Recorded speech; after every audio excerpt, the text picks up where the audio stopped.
The evidence seems to indicate that you're watching Dolly Vision. Topping up, Dolly Vision's dreaming real.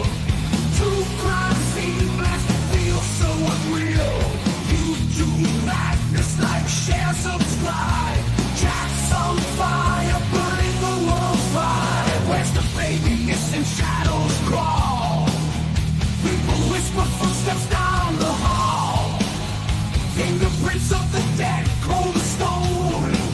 He's got the scoop, best around town known. Dolly Vision headlines, King of Peace. Truth unravels, crackling through the heat.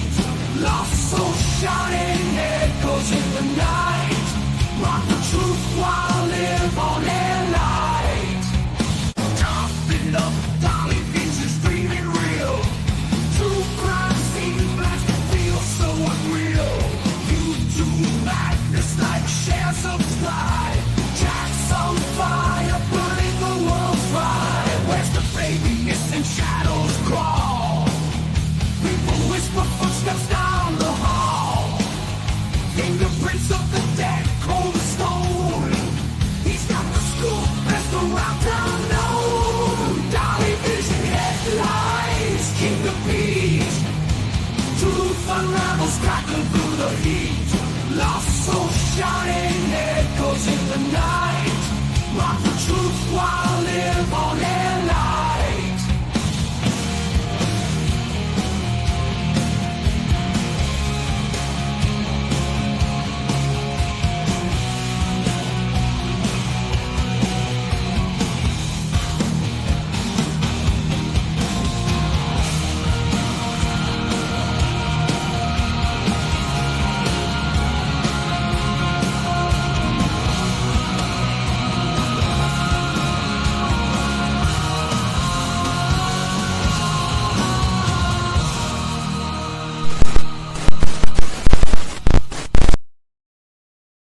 What is up, YouTube? Dolly back in the house. Good morning, all my beautiful people. We're going over all the news and rumors in the Emmanuel Haro case that's taking place in California of a missing child, 7-month-old, reportedly that was kidnapped from a parking lot at a Big Five sporting store. But there's a twist.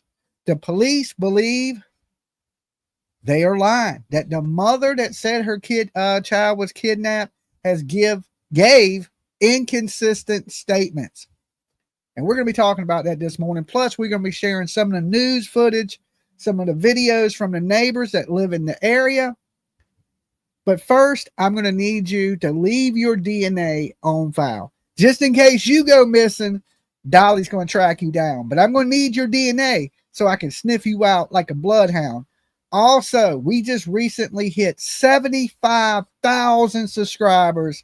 So now we're on that journey to 76. So if you're out there watching and you're not subbed up to the channel yet, sub up the channel. Definitely ring the bell for notifications, and feel free, of course, to share my ugly face everywhere with your meemaw, your pawpaw, your auntie, your uncles, everybody. Okay, share it everywhere. And if you're super cool, share it on your social media, possibly your Facebook. Okay.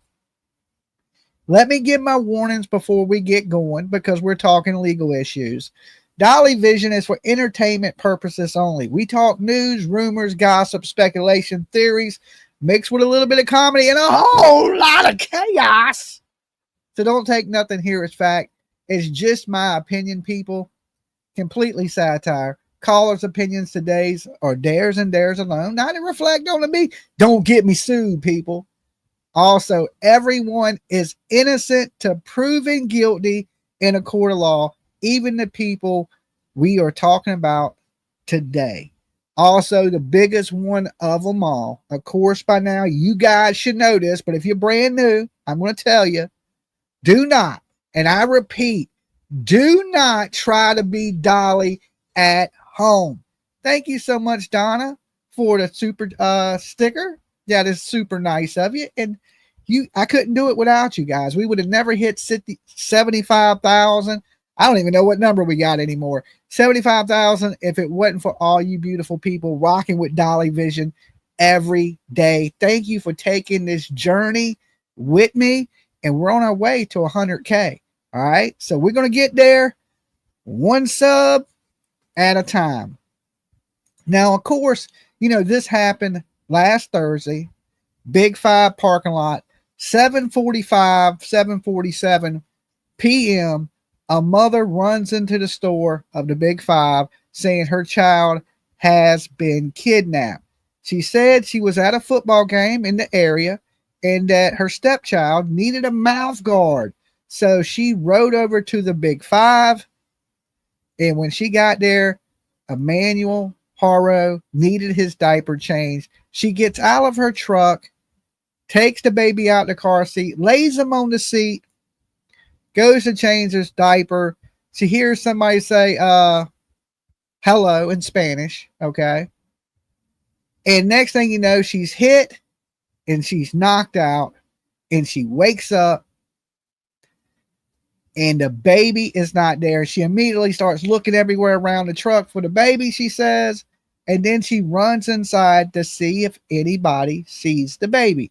Now, you would think a normal parent would just grab their cell phone because everybody has a cell phone. Even if homeless people have cell phones these days, Obama phones, right? But she didn't call 911. She runs into the store first to see if anybody in the store seen the baby. But here's the thing. If anybody in the store would have seen that, they would have instantly called 911 and people would have ran out to aid this woman that allegedly was unconscious on the ground for who knows how much time. And of course, she had a black eye. But how do you get a black eye for being struck in the back of the head? Well, stuff is coming out that the black eye was old. And when we first seen these videos, we thought the same thing, that the black eye looked at least a week old. But come to find out that she had got that black eye sometime around August 3rd. And she had went into a discount store, outlet mall, and I believe it's Waterman's. And they have video of her in there with a black eye on August 3rd. Now, I guess the owner from this Waterman store won't be back in town to August 26th, so they can't acquire the video to August 26th. We learned that from the big homie, okay, on TikTok. On the Tira, I believe is the name of the channel. He's here on YouTube too, but that's his TikTok. And he's been out there boots on the ground covering this. Now, since then, there's been podcasters out in front of the house. Now there's protesters out in front of the house. This reminds me of Quentin Simon, where people are just mad that these people are not in jail and there's no other suspects, and they're showing up, start to protest in front of the house. Now, we see how this can go and how crazy it can get. This is like a sequel to what happened in Savannah, Georgia with Quentin Simon. If you're not familiar with the Quentin Simon thing, Dolly was down there. There's a bunch of protesters down there. Everything went crazy. I went to jail, right? It was madness. It was complete madness. I had never seen nothing like it in my life. And this looks like the beginning of another Quentin Simon situation with people showing up with podcasters, YouTubers, media, police, spectators, but at least here in California, they're calling them protesters. In Georgia, they called us hecklers. Now, I don't know how you could be a heckler unless you're replying to something and the other person's a comedian and you're joking them, then you would be a heckler. But the news in Georgia was mad that YouTubers were getting more views than the actual local news. It's facts. People like alternative media sources. And, we were down there doing hundreds of thousands of views in the news. Nobody was paying the news attention because everybody was watching us live on the internet from the whole time it was going on. So they got to see everything as it happened. And I can see this right now turning into the same thing. Okay. Into the same thing. And what this will do is put a little pressure on the police to make the arrest. Now, I learned one thing: give them a little bit of time, a little bit of patience goes a long way, even though we're not very patient people. We've heard a lot of rumors in this, okay? Lots of rumors. And I want to go over some of those rumors that we heard. Now, apparently, the ex-wife of Jake was at the football field that day. She says that she hadn't seen that baby in a week, couple weeks, in weeks. So nobody had seen the baby. Nobody reported seeing the baby at the football field. Now, the people at the Big Five that work there, they were told by law enforcement not to give no public statements.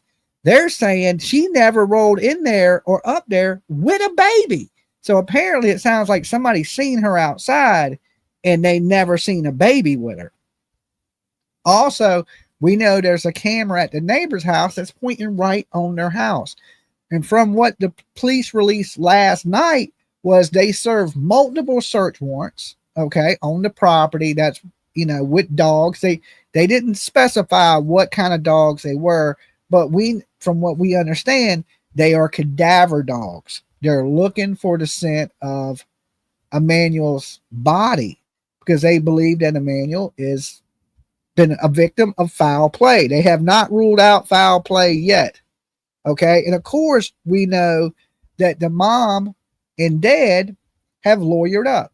When the police confronted them with a video, which now they have multiple videos, but at this time they had one video, and they confronted them with this video and wanted them to take a lie detector test, Jake Haro told his wife to refuse, and they ended the conversation with the police, refused to take the lie detector test, have not cooperated with the police ever since. Okay. Now, Jake, what a monster this man is. There's a lot of more stuff coming out now that we know about Jake Haro and the abuse and how much time he got in jail. He got 172 days in jail, like 170 days in jail for fracturing his daughter's skull. Now, they're alleging that this girl had also had a cracked skull, fractured ribs, and she had the healing. She was healing from other broken ribs. Now, this little girl was absolutely a young little girl, a baby herself, when this monster allegedly did this. He was sentenced to 72 months in prison, but that time was suspended with good behavior. Okay, so he did 170 some days in jail. He was sentenced to 72 months of probation, never served any prison time for what he did to that little girl. All right, now he has a missing child. He has a wife that looks like she's been in a Rocky movie, right? Giving inconsistent statements and not cooperating. Now, the police have been out at the house. CPS has showed up again.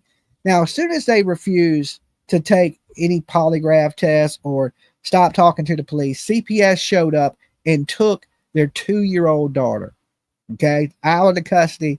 And last night, well, yesterday, CPS showed up again because they have older children. What CPS was doing there, I'm not quite sure of the reason. Now, the woman, Rebecca, she was married before and has 2 adult daughters with another man. Now, this man didn't even know that Rebecca had remarried. He didn't even know that she had another son. Had no clue.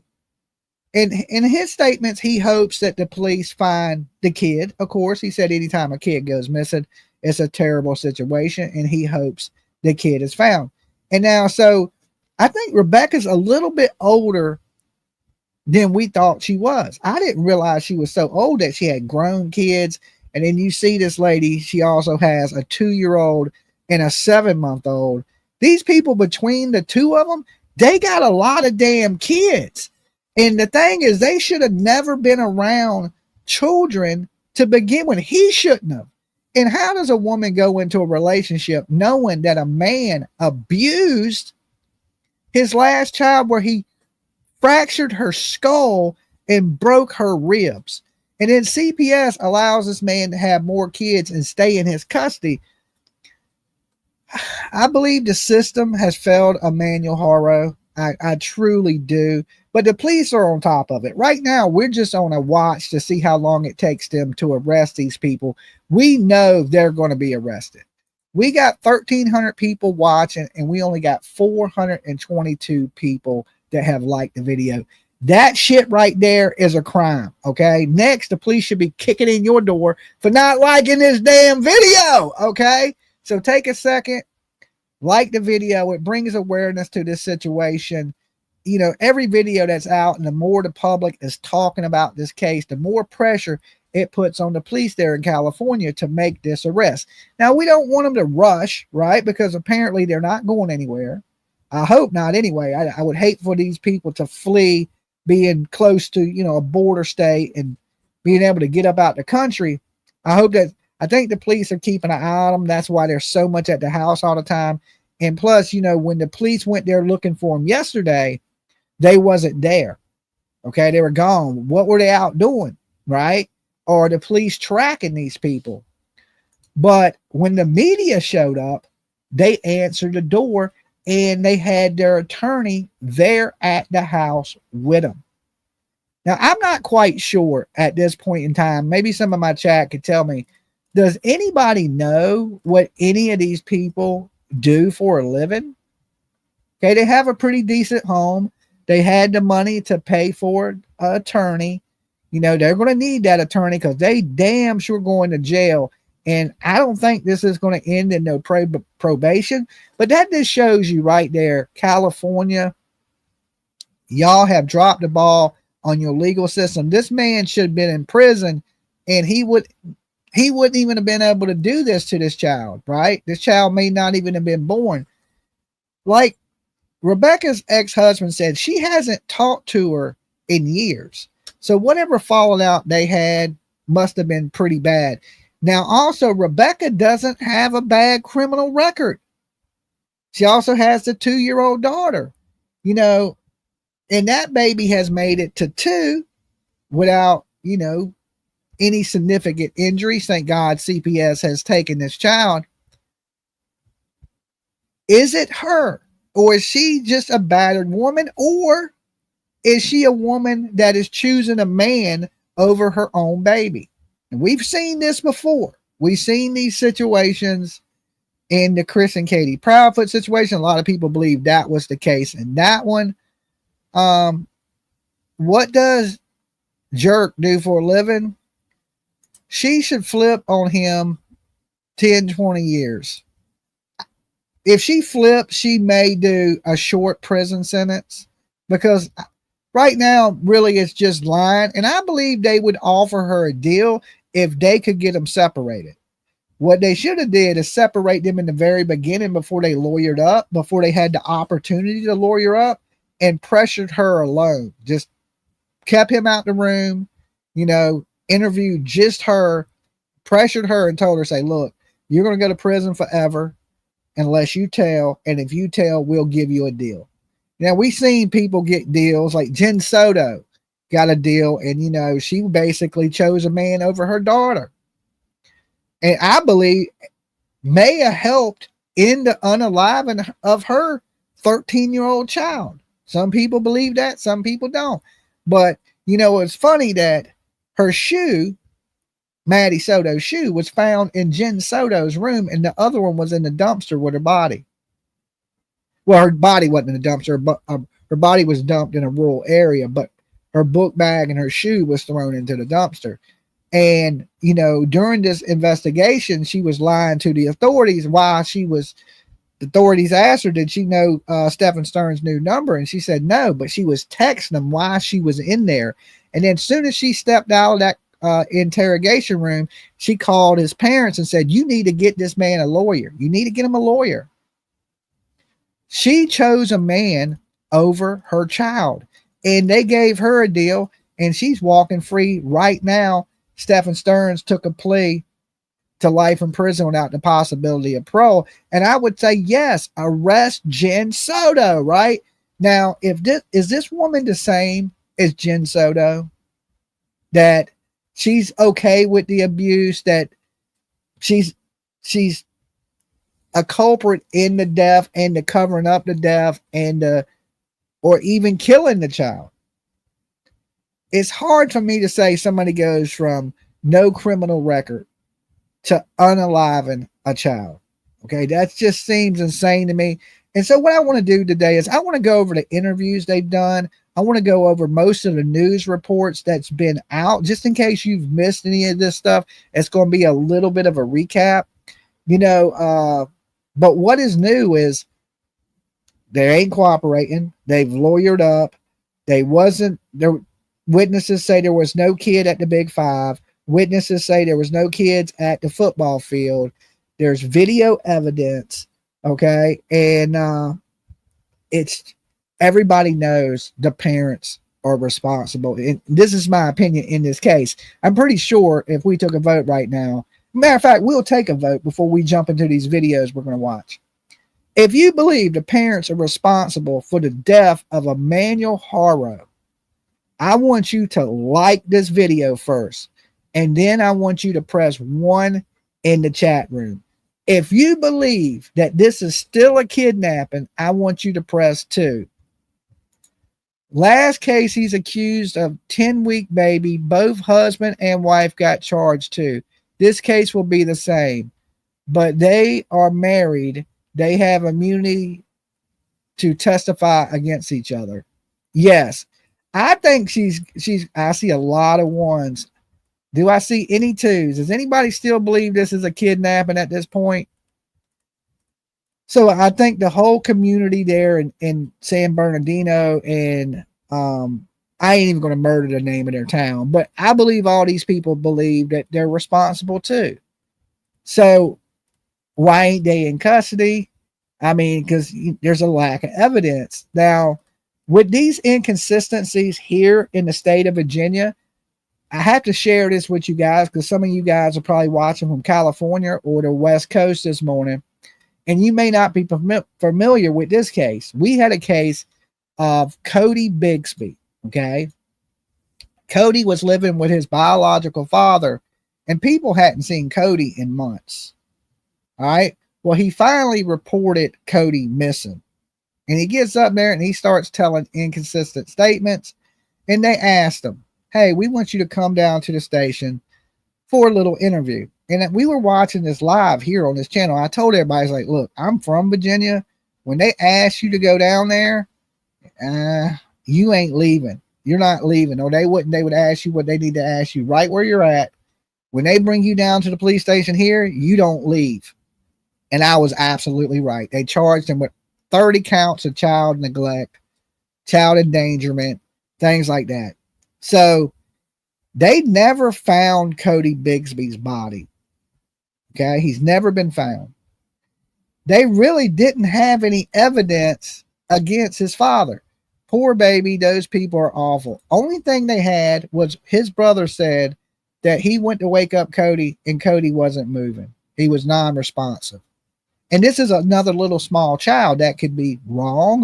So there was nothing really like crazy evidence against him. Like, oh my God, this guy did it, right? But everybody in our community knew he did it just by the way he was acting, and nobody had seen him and all these things. And he showed no remorse or, wasn't really searching for his child either. So he went to court. Dolly showed up at court there with him. Right. Even, confronted him outside the courthouse because he got out on bond. He actually bonded out because they violated his civil rights by not giving him a lawyer here in Virginia. When they were questioning him, he asked for a lawyer. They didn't stop questioning him. They just kept questioning him. He asked for a lawyer 7 times. They were like, F your lawyer. You're going to tell us what you know. He never confessed to the crime. They violated his constitutional rights, so they had to let him out of jail on bond. So when he went to court, he was outside. So I was able to walk up on him and confront him and asked him where the baby was at. He just kind of ducked his head down and walked into the court building. So while we were in court, I got to go to the bathroom. And I didn't realize he had left the courtroom either. So when I walk in the bathroom, I shoulder bump him walking into the bathroom. So he looks at me with like the fear of Jesus in his eyes, right? I guess he thought I was going to attack him. I don't know what he thought. But I'm not going to jail behind you when you're about to go to prison in just a few minutes, right? So I kind of shoulder block him, and I didn't purposely do it. right? I didn't but it was kind of hard because I was walking in kind of fast because I've been sitting in the courtroom for hours. I had to go. So I kind of nudged him kind of hard, and we make eye contact in the bathroom. He realized I'm the dude that was screaming at him outside the court, and he just ducked his head down and shot out the bathroom real fast. So I go back into the courtroom. You know, the jury starts to deliberate. Within 30 minutes, they convict Cody Bixsby of the death of Cody with almost zero evidence. Okay. It sounds like Virginia don't play, right? Dolly, you're intimidating. LOL. Just kidding. No, I mean, I wasn't going to, do anything to the man, but I guess he thought I was, or there was going to be an altercation in there. He's not a small guy. I don't know why he seemed so timid. He was former military, but just a basically low life piece of shit that didn't care about his kids. So, I don't know if this is going to be a situation like this in California where, they try these people without a body because, they're in the desert. The odds of them finding that baby or where they buried this baby without Rebecca talking is almost like looking for a needle in a haystack. You're never going to find it. You're never going to find where they put this kid because you look at the area they live in. It's a rural area. They didn't throw the child in a dumpster and it end up in a landfill. I'm thinking they walked out back somewhere off into the desert and just randomly buried this baby. And when you dig up that sand, it ain't like digging up dirt or grass and you can see there's a fresh spot dug, right? It all looks the same. It looks dead and cactuses, right? Tumbleweed and shit, right? You just can't really tell. So that baby could be in that mountain range that's behind their home. And we're going to take a little look at that in just a few minutes. But I wanted to go over some of these news clips. Let me jump into them. Let me pull this up. Now, some of these you may have seen, but we just want to make sure that all the official news has been covered, and we're going to go over their interview a little bit today. And then I'm going to show some videos that one of the neighbors sent me of the home and the big five. And so we have, some of our viewers that are in that area that live in that area, and they have been sending me some videos from that area. And we're going to take a look at those videos also. Let me share the screen with you guys.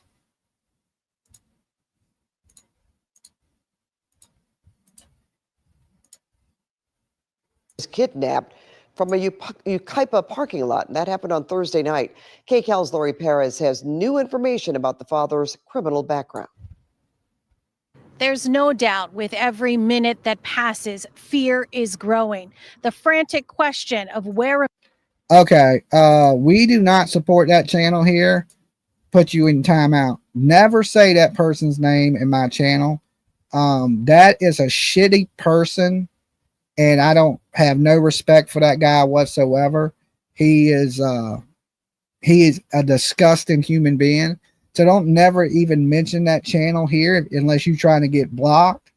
We don't play that here. Okay, we know here that dude is a piece of shit. I don't care if he's talking about the same case I'm talking about. I don't care whatsoever. That dude is the biggest low life on the YouTube street. So please don't mention that in here. I get triggered. Okay. And if you do it again, I'm going to block you. All right. I timed you out that time. Don't ask me to play nothing on that man's channel. It won't happen. The dude is a piece of shit. He don't give a damn about kids. He does this for clicks and views and money. That's it. I've seen this dude show up on crime scenes, take photos and leave, right? He's one of those people. When I'm out there in the woods searching, this dude's putting his makeup on, playing with his fucking monkey, right? Nah, don't even mention that dude here. Emmanuel is now turning to, is he even still alive? As investigators say, they cannot rule out foul play. Praying to God that he is safe, he is found. Praying to God that the family is not involved. Community prayers for missing 7-month-old Emmanuel Haro are tinged tonight with dread. as more information comes out about his father, 32-year-old Jake Haro's 2023 conviction for willful child cruelty. This afternoon, we received a copy of a felony complaint filed in Banning in 2018 that lists Jake Haro as a co-defendant with, the DA confirms, his then-wife Vanessa Haro for an incident on October 12, 2018, involving a child referred to as Jane Doe. Haro served 6 months in jail on that charge. On Friday, he told us he and Emmanuel's mother, Rebecca, we have 2 kids together. We have a blended family of 6 in total. It's unclear if one of those children is the Jane Doe referred to in the complaint. We do know that in the last few days, social workers have removed another child, a 2-year-old, from the couple's Cabazon home. Riverside County investigators were back there today, but no one answered the door. This after they say they confronted Emmanuel's mother with inconsistencies in her account of what happened. She told us someone punched her and took her baby as she was changing his diaper in a Yucaipa parking lot Thursday night. And I couldn't even turn, and that was just, I don't remember nothing. I got up off the floor and I didn't see my child. Someone took him from me. Investigators say she and Emmanuel's father are no longer cooperating. Teresa Garone lives near the Haro family. Listen, when the police went there yesterday, they wasn't home. But when the media showed up later, they were home. So they're out and about living their best life while this is going on. And listen, they better do what they can do while they can do it, because they're going to be in prison soon. I mean, basically, we're on arrest watch. That's why I've been up early every morning. Debbie, thank you for joining, becoming a member. That's a great way to support the channel. And we're just basically waiting for them to be arrested. We know there ain't no other kidnapper, and that's why there's no massive searching for the kid. Have you noticed that? The police are not searching for the kid. The community is not searching for the kid. I mean, we're questioning where the kid is at, but everybody really knows, guys, trigger warning, this child is no longer with us. And these people have unalived this baby, in my opinion. And right now it's a police investigation to find where his body's at. This is horrible.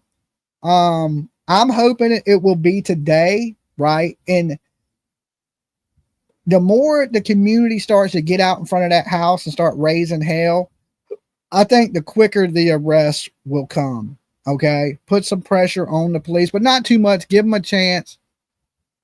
I'm guessing Dolly's referring to that Hispanic man. No, there's a dude up here on the internet streets that looks like a corpse.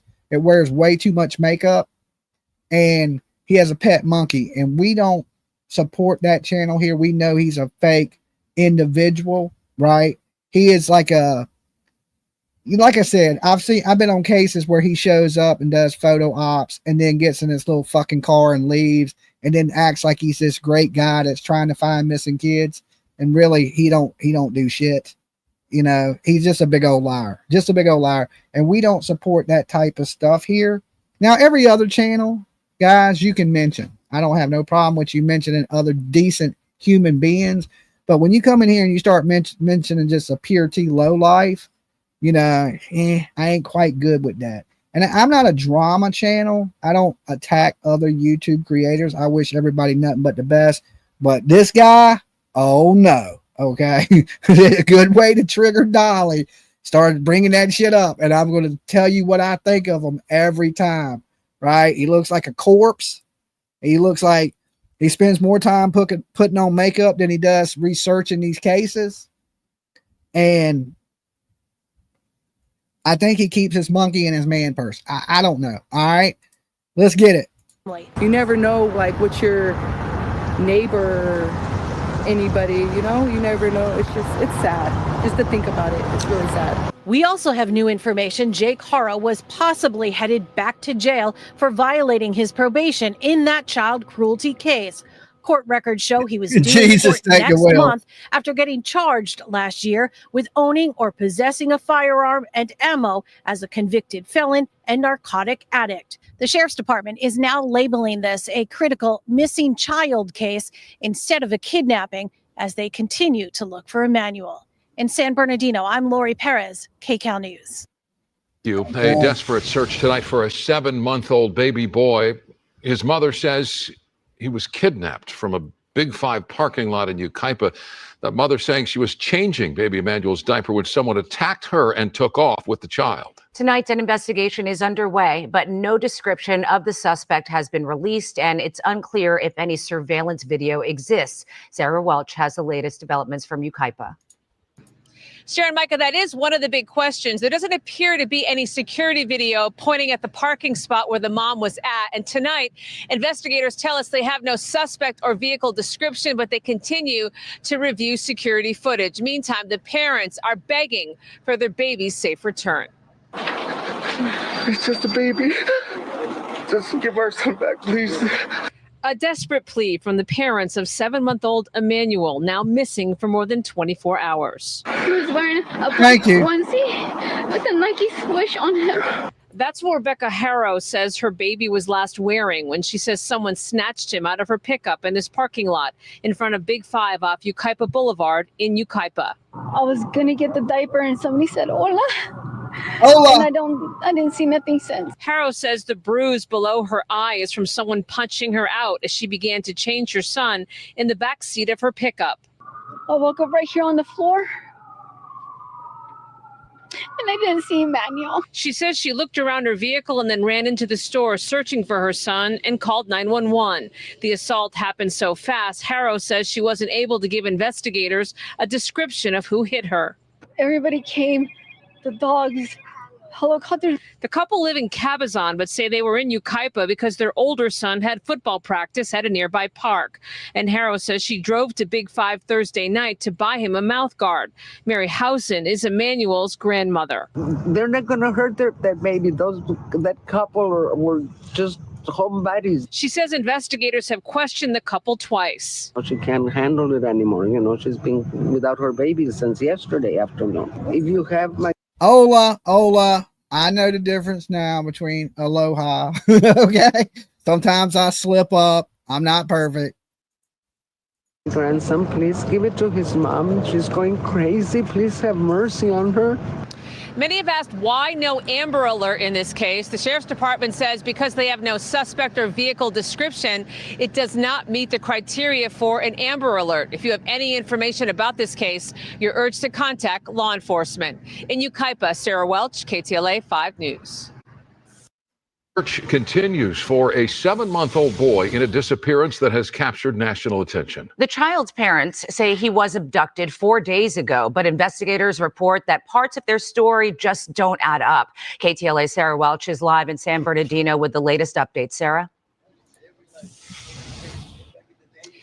Sharon, Micah, good evening. Investigators aren't taking any questions about those inconsistencies, but they did say that they have scoured the areas of Yucaipa and Cabazon looking for any evidence of this baby boy and his whereabouts, and that they've also collected large amounts of surveillance video and are currently reviewing it, piecing this all together ever since the baby's mother claims that her little Emmanuel was kidnapped 4 days ago.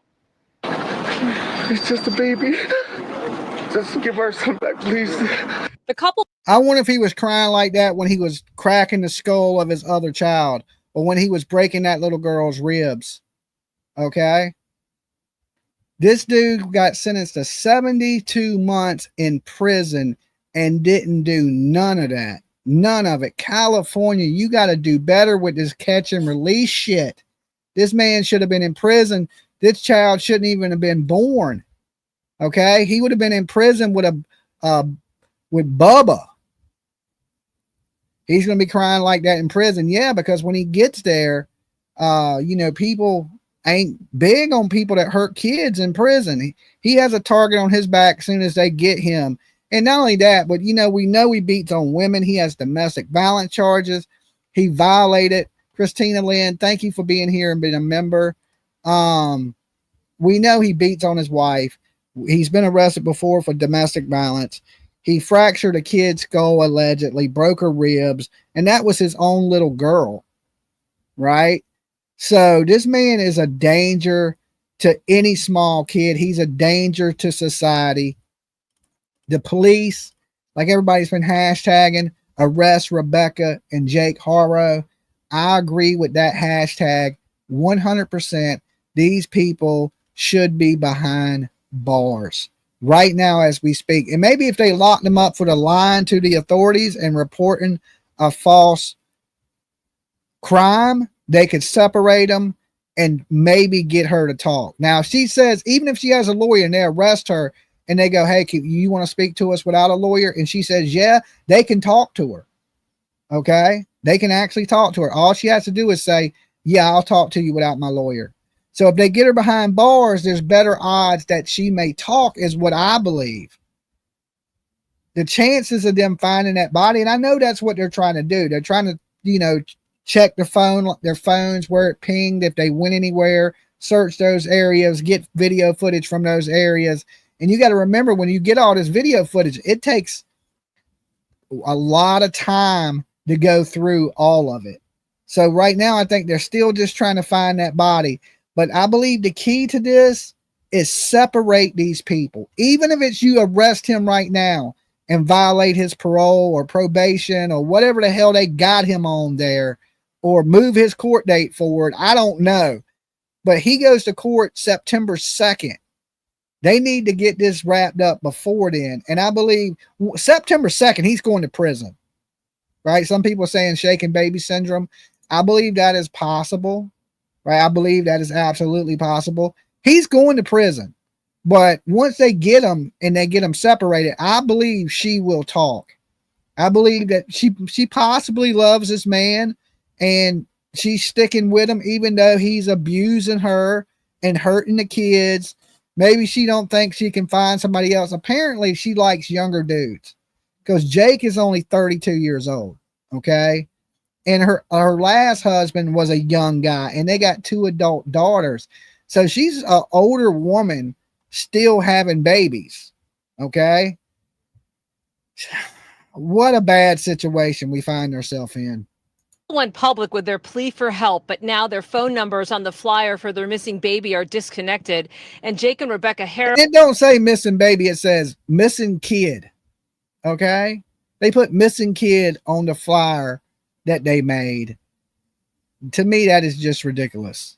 Have reportedly lawyered up. There's a lot of things that we're reading that just don't add up. The locals who don't know the couple are zeroed in on the search for the 7-month-old that is garnering national attention. What is happening in the city, what is happening to this family. Sunday night, people worried for baby Emmanuel held a vigil for him in the Big 5 parking lot in Yucaipa, where his mother claims her baby was kidnapped last Thursday evening. She says she was at this nearby park and ran to Big 5 to buy a mouth guard for her stepson. And as she was about to change the baby's diaper, a stranger knocked her out and kidnapped the baby. But investigators say there are holes in her story and they cannot rule out foul play. This afternoon, deputies walked the couple's property in Cabazon, and over the weekend, investigators were seen there, and the baby's grandmother says cadaver dogs also searched the home. They're not going to hurt. That's a good question. A lot of people are saying, why is he constantly wearing sweatshirts in 100-degree weather? You know, I mean, I don't know. It may be fighting with the wife and he has scratches on him. I have no clue to why he's dressed the way he is he lives in the desert. I mean, most people that live in Cali, they don't even own hoodies, you know, but he's constantly got something long sleeve on. It's a good question. I mean, I'd like to know myself. That maybe that couple were just homebodies. The grandmother says Emmanuel is her daughter's pride and joy, but we've learned that history of child abuse and a felony child cruelty conviction from a previous relationship. The couple's 2-year-old has been removed from the home as a result of this case as the search goes on to find the baby boy. I'm a father and I'm a grandfather. And then you notice they have Ring doorbell cameras and cameras on the house, but when police showed up to search those cameras, they had deleted the videos from the cloud. Okay. So just happens to be they got no video from their house from the time that child went missing, or alleged from the August 3rd date that's being spread around the internet. So you think that's just a coincidence that their cameras wasn't working, or their cameras, they accidentally deleted this footage? No, they purposely deleted it. So they're destroying evidence. That's another charge, destroying evidence, things like that. And this is what these people are doing. And that's the importance of getting them to the police station, getting them separated, and getting them behind bars so they can't destroy any other evidence. And the thing that bothers me about it is the inconsistencies in the story. I would be inconsolable if something happened to one of my kids. Now, we did ask the grandmother if anyone saw baby Emmanuel at the park last Thursday. She told us that the baby's mother would never take him out of the car because he didn't have his vaccinations. The grandmother also told us that her never seen him. See that? The grandmother never seen the child. She would not take the child out of the car because he didn't have his vaccinations. That child, when she seen that lady last week at the park, was no longer with us. That child has been deceased for some time, right? That's what I believe. I'm thinking at least the last 2 to 3 weeks that child has been gone. It is absolutely horrible. daughter was asked to take a lie detector test, but her husband said no until they had a lawyer. Sharon Michael will send it back to you. Sarah, thank you. Hello, everyone. Welcome to the news at 10. I'm Cree Winter. And hi, I'm Courtney Freer. This is just a little playlist we put together for you guys that went over all the national news that have covered it and what they have said as it's kind of developed. So some of the stuff you may have seen, some of the stuff you may not have seen, but we just want to make sure that we see it all, okay? That we know everything that's going on, everything that everybody's saying. We even watched Jake's sister speak, and she told a totally different story.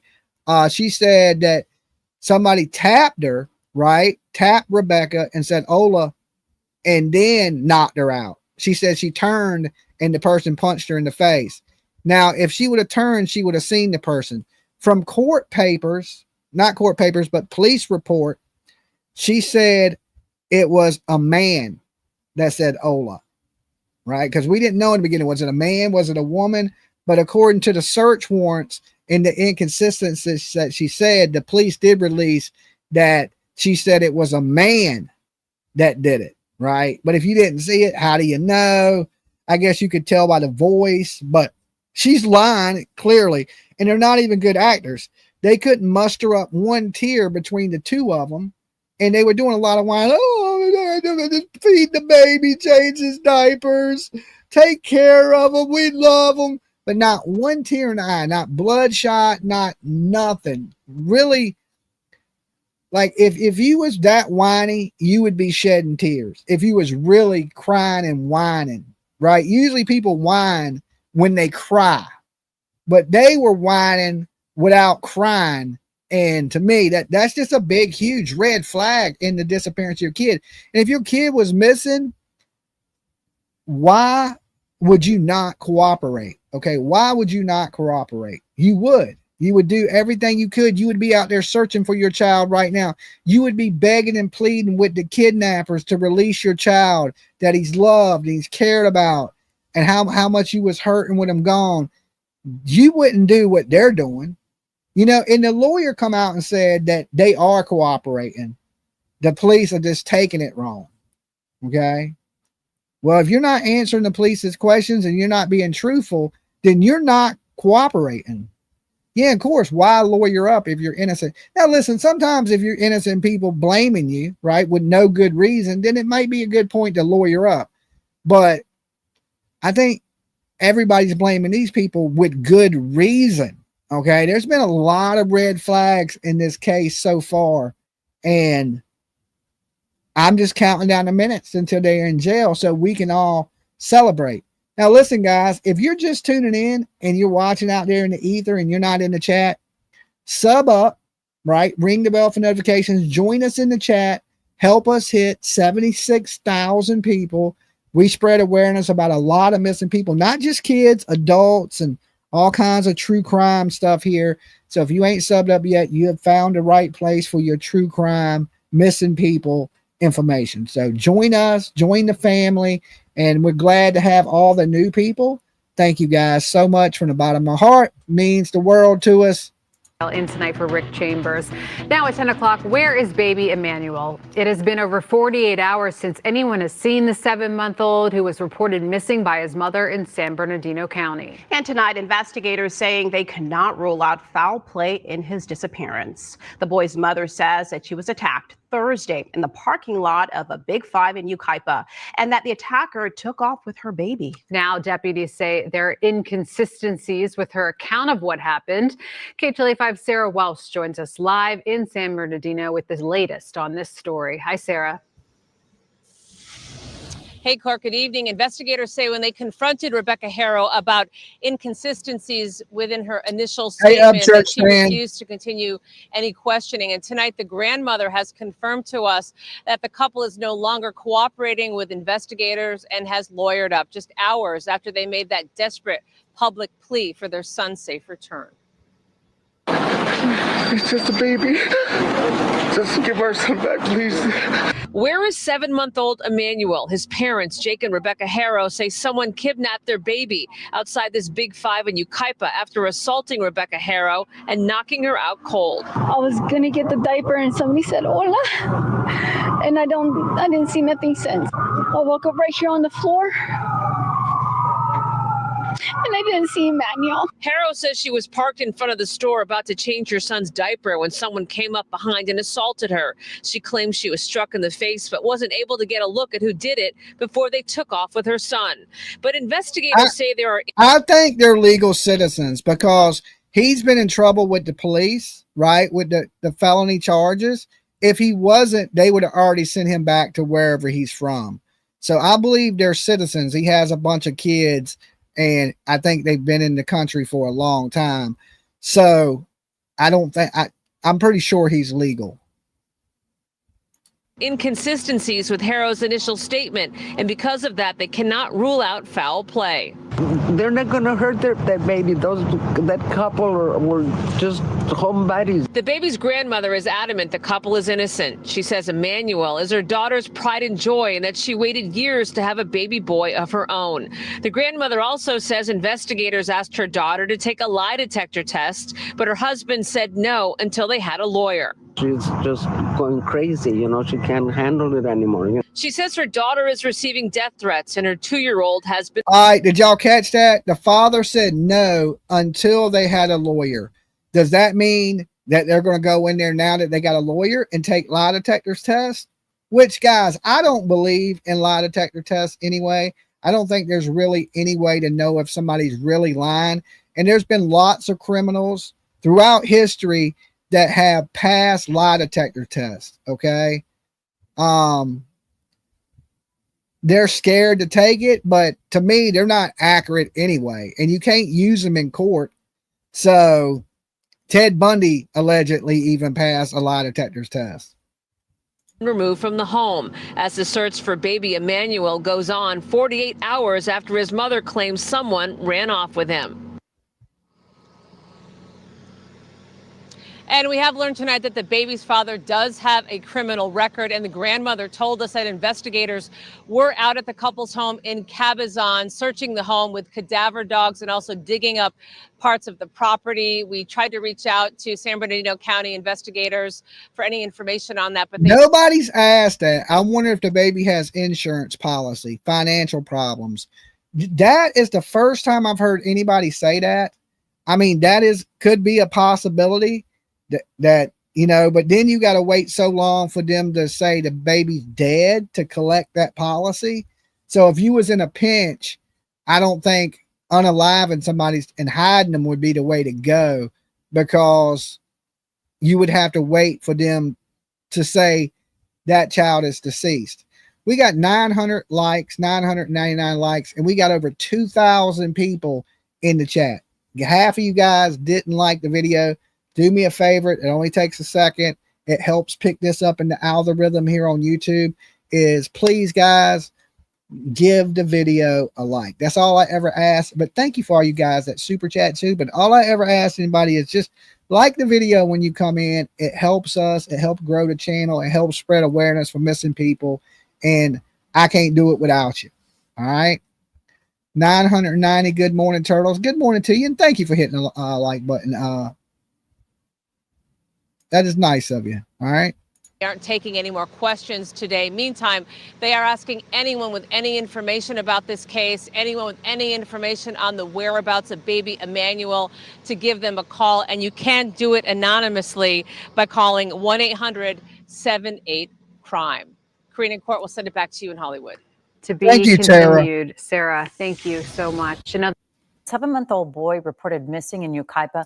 The boy's mother claiming he was taken from a Yucaipa parking lot. Yeah, Inland Empire Bureau Chief Rob McMillan just spoke to the family, and he is live in Yucaipa with the latest. Rob. Well, they can't interview the 12-year-old because the family's lawyered up. You can't interview a minor without an adult present anyway. You're not supposed to. Sometimes they will still do it, but it's supposed to be an adult present. And when you lawyer up, I think that counts for the whole family. That lawyer's representing the whole family. And, you know, they're going to have some CPS problems. And I'm sure there's going to be some court dates coming up for them removing the child. These people shouldn't be around any kids right now. Their kids, anybody else's kids. These people need to be 100 yards from children at all time. I mean, if they walk by a school, they should tase them. They shouldn't be around any children. And thank God social services did take that little girl. Well, not only is this family desperate to find out what happened out here, but so are detectives with the San Bernardino County Sheriff's Department, who have returned to the scene where a 7-month-old baby boy was reportedly kidnapped right out of this Big 5 parking lot. Let's bring up his picture right now. This is 7-month-old Emmanuel Haro, one of 5 children in this family from Cabazon, reportedly kidnapped last night in Yucaipa. Now, his mom told me that they were here last night at a nearby football stadium in Yucaipa with the other kids playing youth football, and she had to run down here to Big 5 to buy some equipment for her stepson, specifically a mouse. Because they put him on probation. He was sentenced to 72 months in prison, and then they gave him that on probation. He should be in prison. He should have never been out to hurt this child. This is like the problem with, I mean, this goes into political issues at this point, why he's not in prison, right? And I don't usually talk politics here, but and the Big 5 employees have doubled down on the fact that the mother had a black eye when her and her father previously came in, asked about cameras prior to the incident. Yeah, now listen, we don't know for factual that these are actually Big 5 workers, but they're claiming to be. Okay.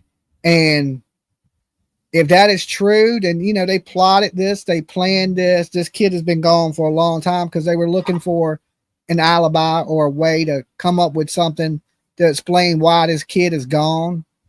Guard. When she got here to the parking lot, she says that's when she noticed her 7-month-old's diaper needed to be changed. So she says she got out of her truck, went around to the back, and laid him down on the seat to change his diaper when she was attacked from behind. Now, we did speak with her a short time ago about what she says happened here in this parking lot last night, right around sunset. I got him out of the car seat and I laid him down and so I could get his diapers ready. And somebody said, "Hold on, that's all I remember." And I saw white. I saw white. I saw white. Like, this shit is so fake. Look, not a tear, not nothing.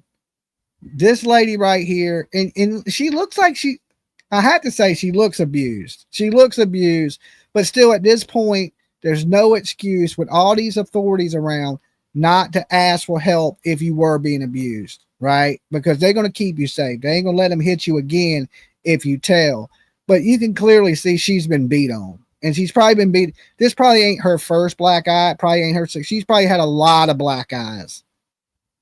The hearing sound, I fell on the floor, and I said as I got up, I couldn't find my son. I checked around my truck, and I ran into Big 5, and I asked the lady if she saw a baby or someone with a baby. She said no. It was a happy boy. He smiled. Mackenzie loved to kiss him. He was a healthy baby. He was crawling. He was kicking. He was He was playing with his toy. That was a big red flag to me. He was a healthy baby. Did you catch that in the interview? He was a healthy baby. That's what he says. I'm going to back it up so you can hear it one more time. He was a healthy baby. Well, why ain't he a healthy baby now? Because you probably unalived him, you monster. He smiled. Mackenzie loved to kiss him.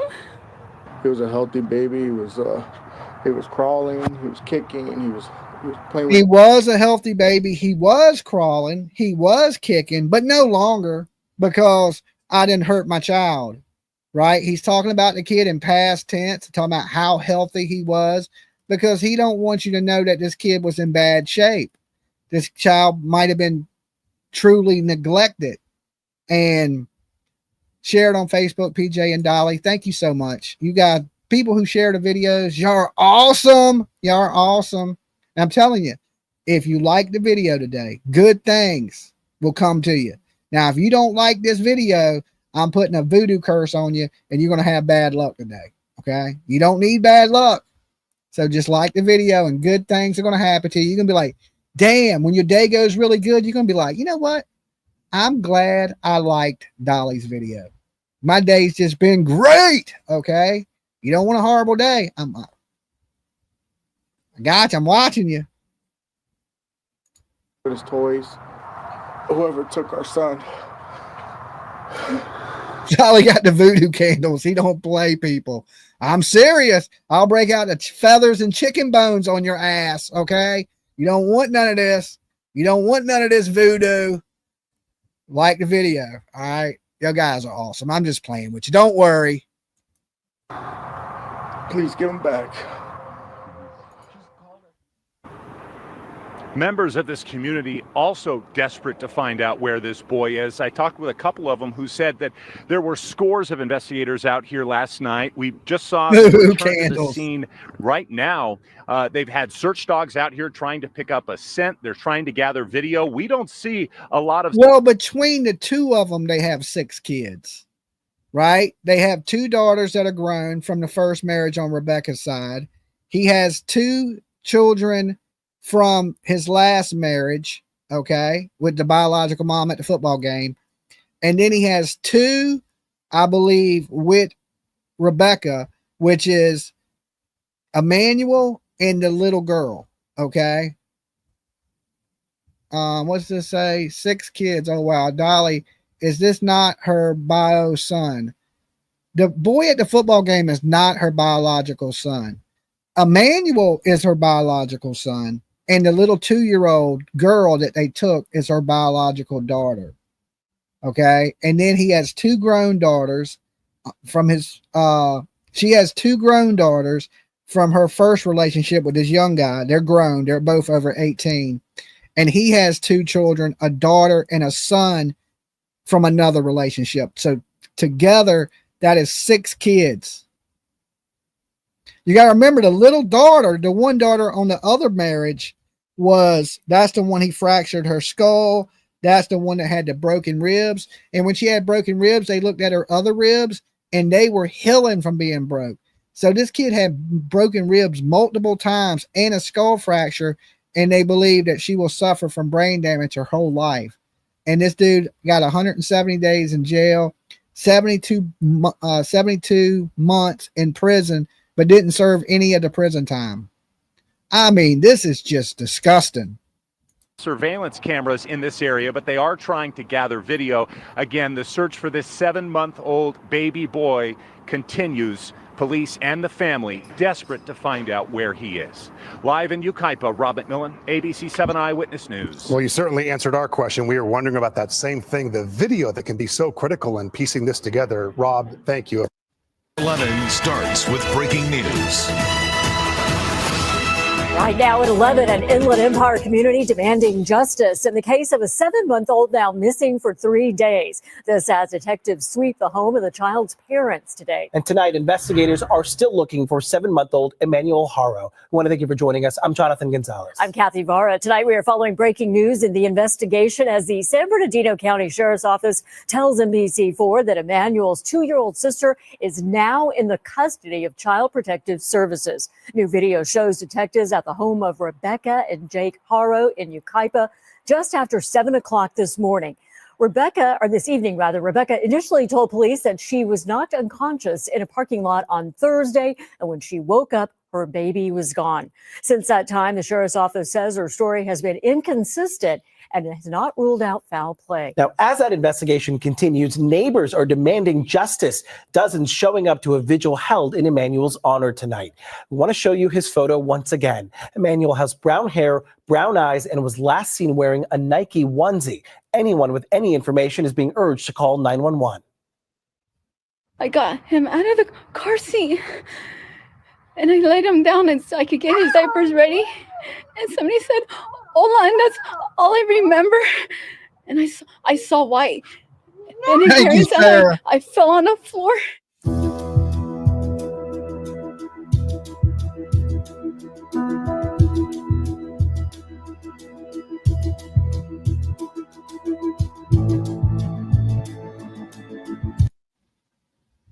Okay, I can't take that music. They'll copyright strike me.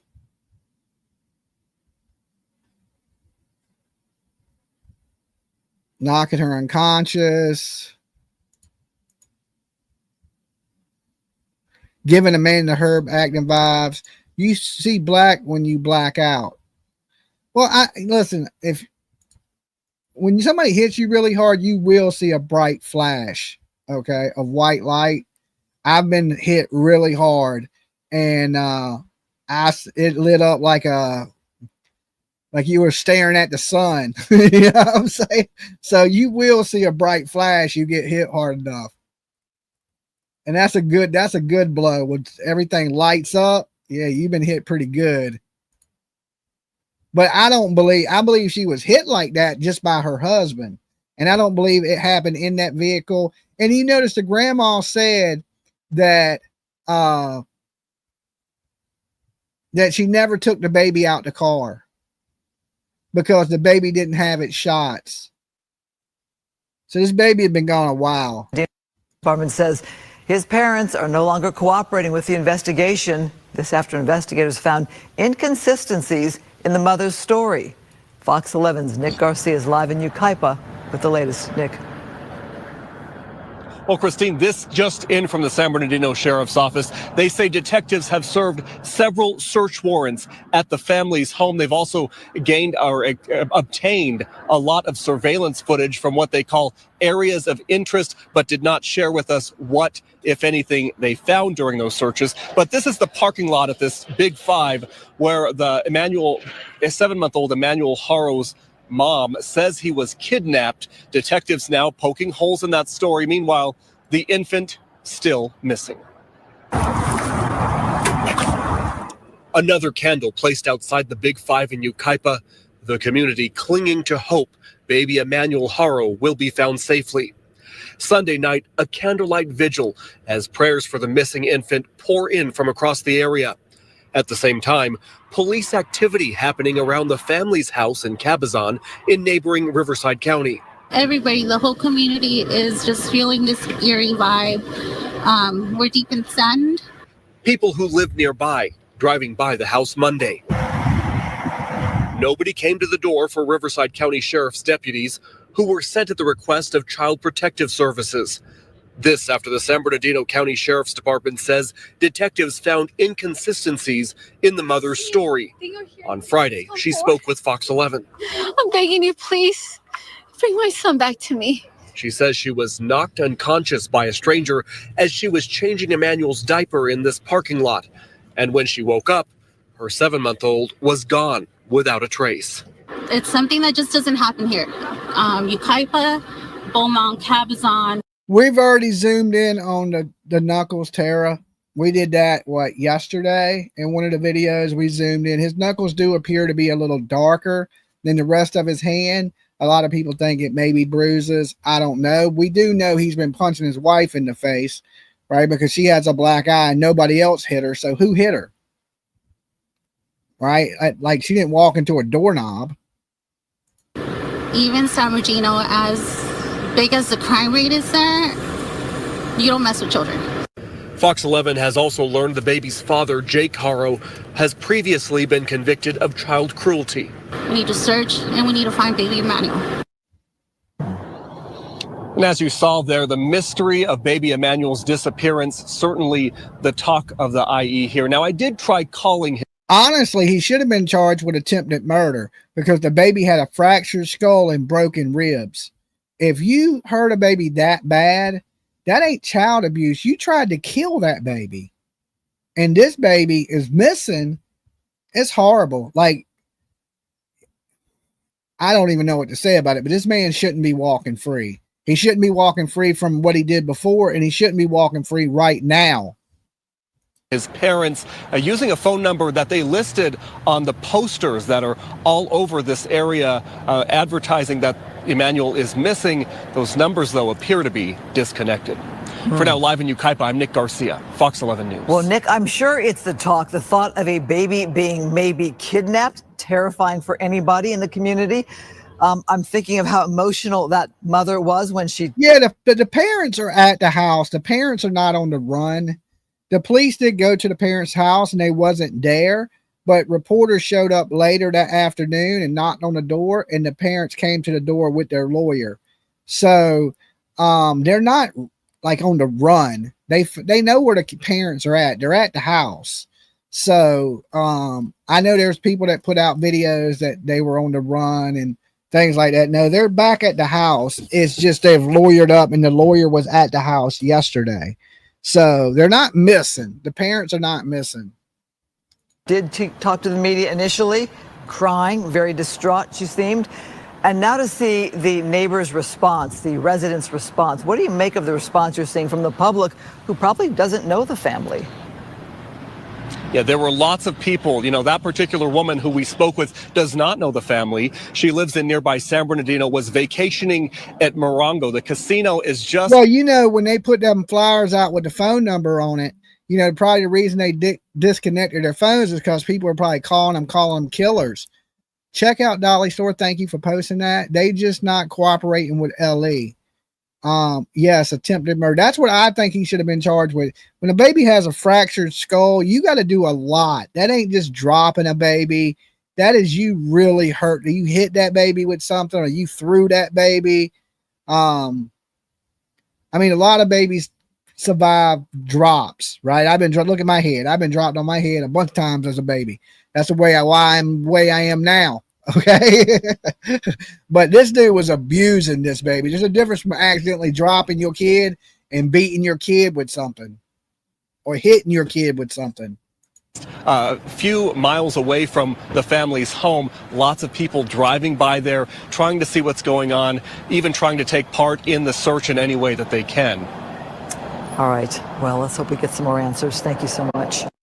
6:33 right now. There are several new developments in the search for this missing baby boy. Now, his mother first told deputies that she was attacked and that her baby was kidnapped from a parking lot in Yucaipa. But now investigators say she's not been able to keep her story straight. NBC4's Lauren Coronado was live in our newsroom with how deputies are responding. JLR said they're on the run. They're not on the run. JLR knows better than that. JLR likes to make good titles for his videos, wanted, and then you think they're wanted by the police, but really they're wanted by the CPS. The CPS can't arrest you. Okay, so you're not wanted. He could have said CPS wants to talk to him, but he likes to, you know, he makes his titles the way he does. I can't tell a person how to run the channel, but they're not wanted. Okay, that is not accurate. JR is not. He's telling the truth. They are wanted by the CPS. The CPS wanted to talk to him. Want to talk to them, but not want it like they're going to put you in handcuffs. Not yet, anyway. But they are going to jail. It's just a matter of time. JLR is right about that. But far as the whole wanted, that's clickbait titles. Okay, everybody makes their titles a little interesting so people watch. I get it, but it's what it is it's not wrong because the CPS did want to talk to them. But they're not wanted like they're on the run wanted. He had it like a wanted flyer. You know what I'm saying? But that's his channel. More power to him. He must know, you know, if I did that, I'd get a little heat from it. But Everybody runs their channel a different way, but if you're just tuning in thinking these parents are wanted because you've seen that, and JR is usually a really good source of information. He does a lot of great sleuthing, but that is completely a lie. They're not wanted. They will be. Okay, they're going to prison. There's no doubt. We all know that. But at this moment, they're not wanted. All right.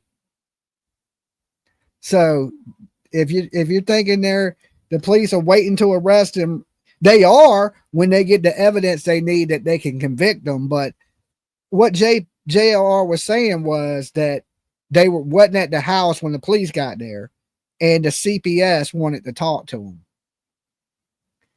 And that's possibly true, but the title's big, wanted. You know what I'm saying? So that's a little clickbaitish, but not completely. I get what he's saying. It's just a play on words.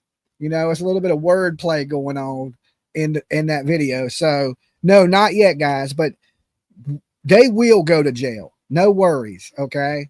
It's just a matter of time. They need just a little more stuff on them. They're still investigating it. It takes a little bit of time to put these things together. And as soon as they have it together, you know, when I'll let you know when they in jail. All right. When it's real, I'll let you know what's real and what ain't real. I promise you that. I ain't gonna let some shit fly. Dolly, your laugh makes me giggle. Well, thank you. I'm glad y'all enjoy it. I'm pretty truthful. I make my titles a little compelling, but not like that. It's a little, you know, but like I said, everybody runs their channel their own way. I'm not telling people how to run their channels. Do your thing. One, you're doing better than I am. Okay. So I damn sure can't tell somebody that's doing better than me how to run their channel. Let's do it. This morning, Lynette, a spokesperson for the San Bernardino County Sheriff's Department, tells us the couple's 2-year-old was taken by Riverside Child Protective Services over the weekend. And just last night, detectives were at the family's home in Cabazon. This was just after 7 o'clock last night. Witnesses say they saw detectives talking with the missing baby's father. Yes, the blood found, that is being alleged. Okay, that is actually being alleged. That's not a clickbait title. That there's people out there saying that there was blood found allegedly in the laundry room. But the key word to all this is allegedly. Okay, we don't know. None of us YouTubers are in law enforcement in California. The police, you know, what gets me is when YouTubers or TikTokers say, well, my source inside the police department told me this. You ain't got no damn sources. The police don't tell YouTubers shit. Right? I've been doing this for years, dealt with many cops and missing kid cases. You know what they told me? Nothing. They tell me nothing. And they don't tell anybody else anything either. So they're just not volunteering information to YouTubers. So when YouTubers say that, guys, know right then that they're fucking lying to you. Okay? Just know right then they're lying to you. Now, there may be some things that leak out, like police may tell their family members something. And then that family member tell a YouTuber, but it ain't directly. When people say they're getting information directly from the police, it's a lie. But if, like, I've known people that have family members in the police force that have told them things, and then they tell me. Okay. Right outside the home. Also last night, as the search continues for 7-month-old Emmanuel Haro, community members came together for a vigil demanding answers. This was at Big 5 Sporting Goods in Yucaipa, where Emmanuel's mother, Rebecca Haro, says she was attacked in the parking lot Thursday, knocked unconscious, and woke up to find baby Emmanuel missing. Our team spoke with Rebecca Friday. They're not searching. I don't remember nothing. I got up off the floor and I didn't see my child. Someone took him from me. Rebecca has not spoken publicly since, and apparently she's not saying much to detectives either. A spokesperson for the San Bernardino County Sheriff's Department says last week detectives confronted Rebecca with inconsistencies to her initial statement, and she declined to continue with an interview. Now, a national children's advocacy and violence prevention group says it's calling off its search for the baby and pulling its reward. I'm not against YouTubers making money, but that's what it's about. Well, it's no different than the media. You think the media wants to cover cases? No, they run commercials. It's monetization, right? They make a lot of money. The news do, right? Because they're running McDonald's commercial, Burger King commercials, Budweiser commercials. That you think they go out there and cover it? Everybody has to pay their light bill, right? Everybody has to eat, right? And if you think you make a ton of money on YouTube from views, you don't, right? If we made tons of money from views, would I sell soap, lotions, body washes, tumblers, t-shirts, hoodies? You make the merchandising of it. If it wasn't for merchandising, I wouldn't be here right now because I would have to be full-time at work if it wasn't for merchandising. If I counted on clicks, because what do you make, a quarter of a penny every time somebody watches your video? Think about how many people you need to watch your videos to make actual money, right? Donations, like when people super chat, that's good. But YouTube takes 30% of that. So when you see somebody donate $10 to the channel, that's $7, and then you got to pay taxes to the government. So time you get it, it's probably $4.50 after you pay YouTube their cut. Time you pay the federal government and state taxes, it might be $4, right? So it ain't as much money as you really think it is. When I started doing YouTube, I would do this if I didn't make a penny. I honestly would. I did it for years and never made anything. I wasn't always a monetized channel. I did it for years, and because I was bored. I was sitting around late at night with nobody to talk to, and I was like, well, shit, let me get up here and talk to the internet. I didn't do it for money. I did it because I was straight ass bored walking around in circles. PJ, I tell you, I pace around the house a lot. I got to do something, right? I got to be doing something at all times. So there's people up here that really care about what they're doing, and it ain't all about money. And then there's people up here that are all about the money. And these are the people like I talked about earlier. And I'm not going to start dogging anybody, but they'll show up at these crime cases. They'll get out their cars. They'll take pictures. They won't really search. They won't really do anything. And then they'll act like they're holier than thou, right? And these are I hate these people with, like, PJ tells me not to, but I cannot. It boils my blood, especially dealing with missing kids, and especially when people are not parents and they wear makeup and they ain't got kids and they just making money when they got a bunch of money, right? You just want, like, you got greed and like, it's horrible, guys. There's some really bad people on these internet streets, but there's some good people too. And it's up to you guys to decide who's a decent human being and who ain't. But when I start seeing people act like they can't do any wrong, I'm like, yeah, you fake as shit. Okay. Cause I tell you right off, everybody, I'm not perfect. I make all kind of mistakes, right? I'm a fucking idiot. All right. These other people, some of them, not all of them, there's some really good people out here. Some of them, boy, it's just like, you are going to burn in hell, bro. If there is a hell, you are going to it. I had to get that off my chest. Offer. This after Rebecca's story began changing and after Emmanuel's 2-year-old sister was removed again from the Haro home by CPS. Of course, if you have any information about where the baby is or if you saw something at Big Five in Miss Puddin said, I made 200 mistakes before I rolled out of bed. Yeah, I feel you there, right? I feel you. That's about real. At least, keep it real. And here's my biggest thing on the internet, guys. I believe real people recognize real people. All right. People that you can relate to, be like, hey, this dude's a goofball. He's a lot like me. And I think some of these people are not relatable unless you want makeup tips, and hair plugs. If you went, there's some channels up here. If you want to look like a corpse and with hair plugs, you can get some good true crime advice, I guess. Kaipa last Thursday. Police want to hear from you. Reporting live in the newsroom, I'm Lauren Coronado for Today in LA. All right, Lauren, thank you for that. Details in a story about a missing 7-month-old baby that has garnered national attention. An organization announcing they are pulling their search teams and reward offer for information leading to the missing baby. This as investigators cast doubt on the mother's story. Eyewitness News reporter Leticia Juarez is live in Yucaipa with this major twist in this case. Leticia. Well, as you can imagine, there's still a lot more questions and answers at this point, and that comes especially after the San Bernardino County Sheriff's Department tell us that the parents of Emmanuel Haro stopped cooperating with their investigation. That lack of cooperation also ended the search efforts by the Uvalde Kids Foundation, which had offered a $5,000 reward, saying that those inconsistencies and the fact that the parents are no longer cooperating has them questioning what is going on in this case. In the meantime, the Sheriff's Department tells us they are continuing. I haven't heard that one. Is it true the mom is pregnant? I haven't heard that. I haven't heard. That's the first time I've heard that. I haven't heard anybody else say that but you coming in the chat, Bunny. I hope not. Oh my God. They need to stop. Some people just don't need to breed.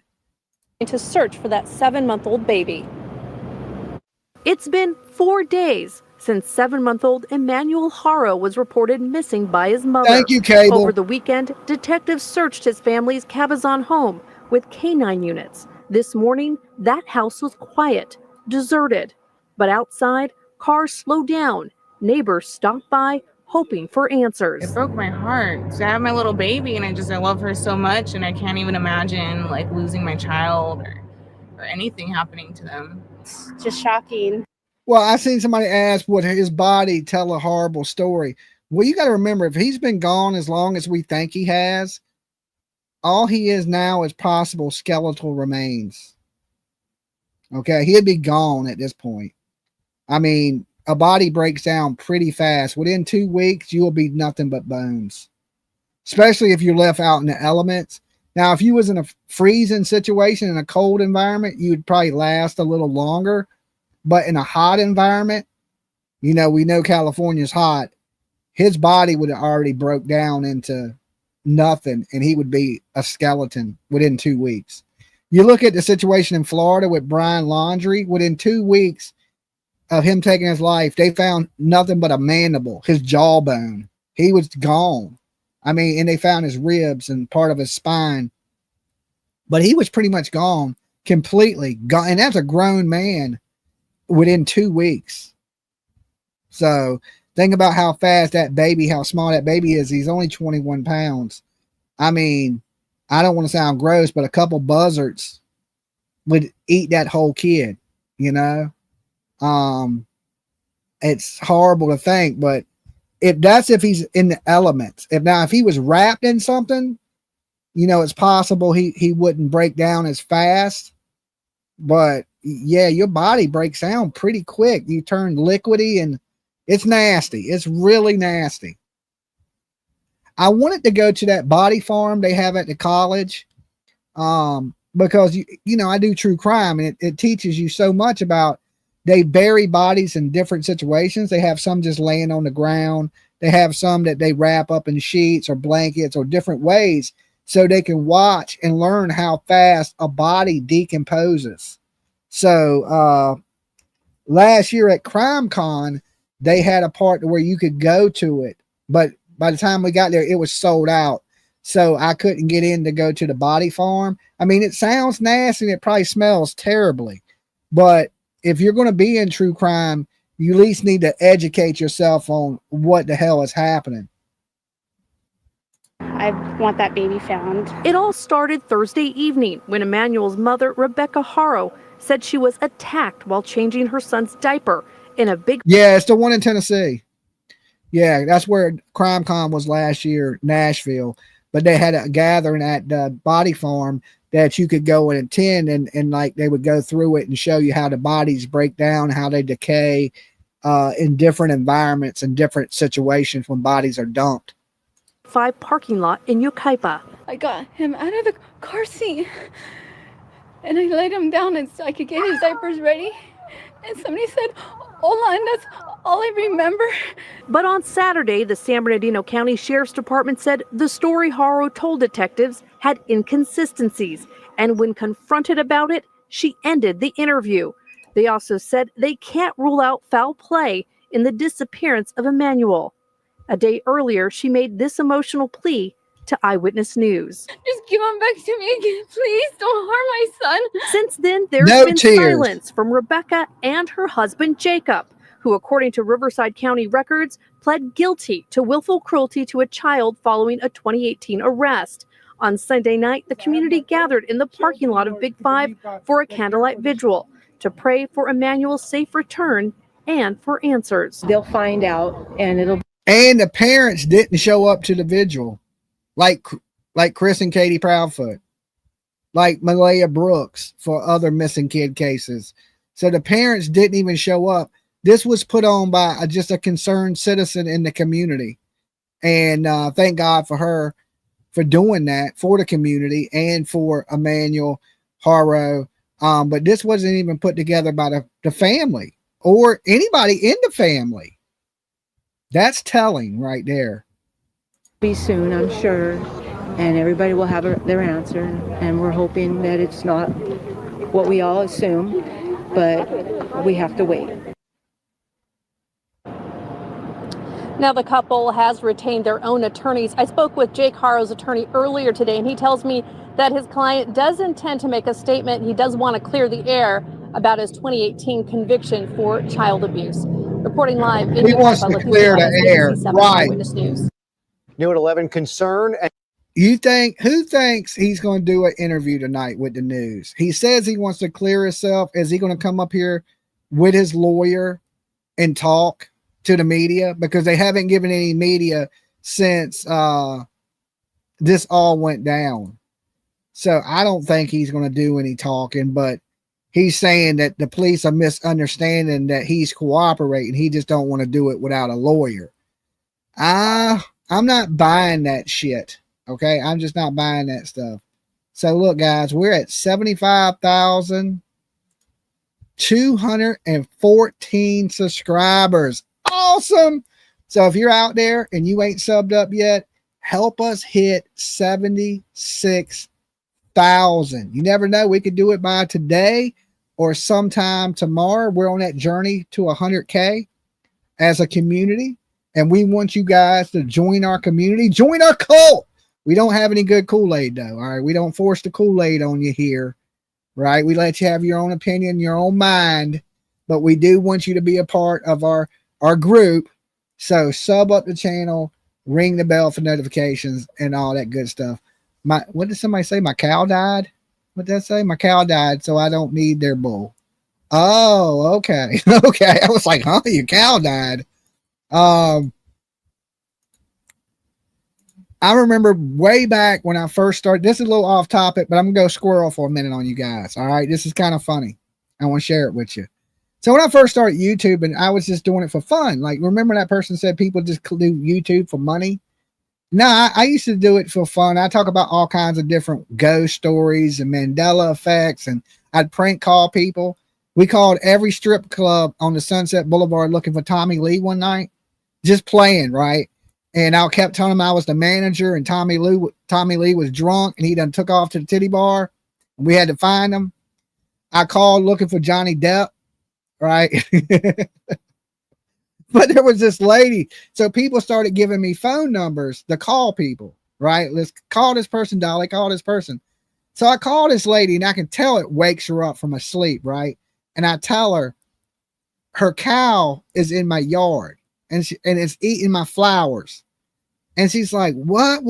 I was like, your cow is in my yard and it's eating my flowers, right? It's in my flower bed, my garden. And she's like, I'm confused, right? You can hear her trying to wake up her husband. And then she goes, I don't have a cow.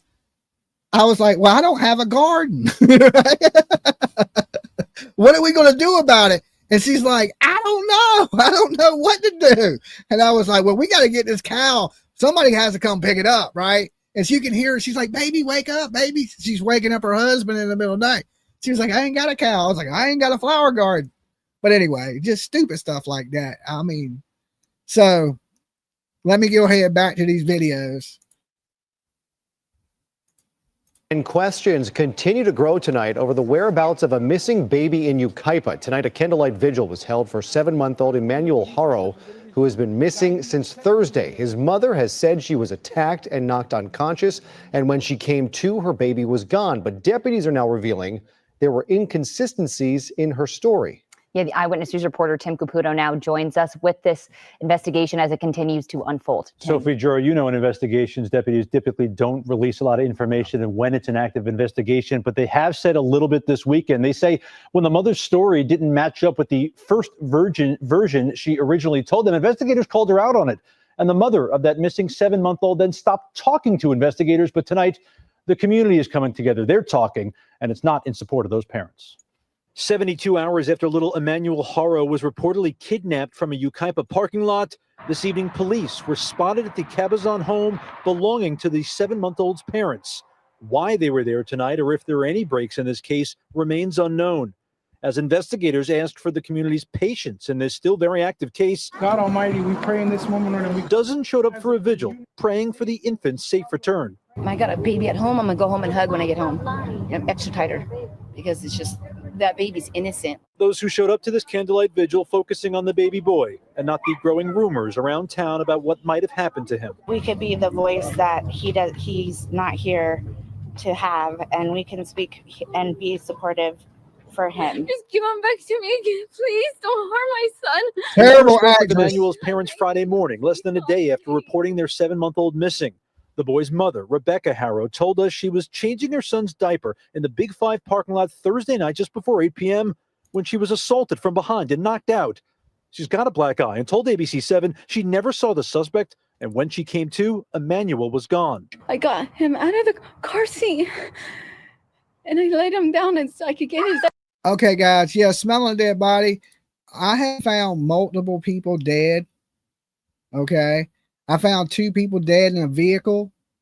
I found old roommate dead. So I have found some dead bodies, believe it or not. And I have some war stories. So it's horrible. It's horrible to find somebody deceased. It's not good. Diaper's ready. And somebody said, "Hola," and that's all I remember. And I saw white. And hearing something, I fell on the floor. And I said, as I got up, I couldn't find my son. I checked around my truck. But this weekend, the San Bernardino Sheriff's Department says the story Rebecca Haro told detectives. See, the house I was showing was the right house. See, there's the aerial view of it. I knew I was at the right place when we mapped it. That's a nice house. And you got to remember the cost of living in California is really high. Look at they got the parking lot, they got the house, they got the barns. That's a really nice, they got solar panels. So they're not broke, that's for sure.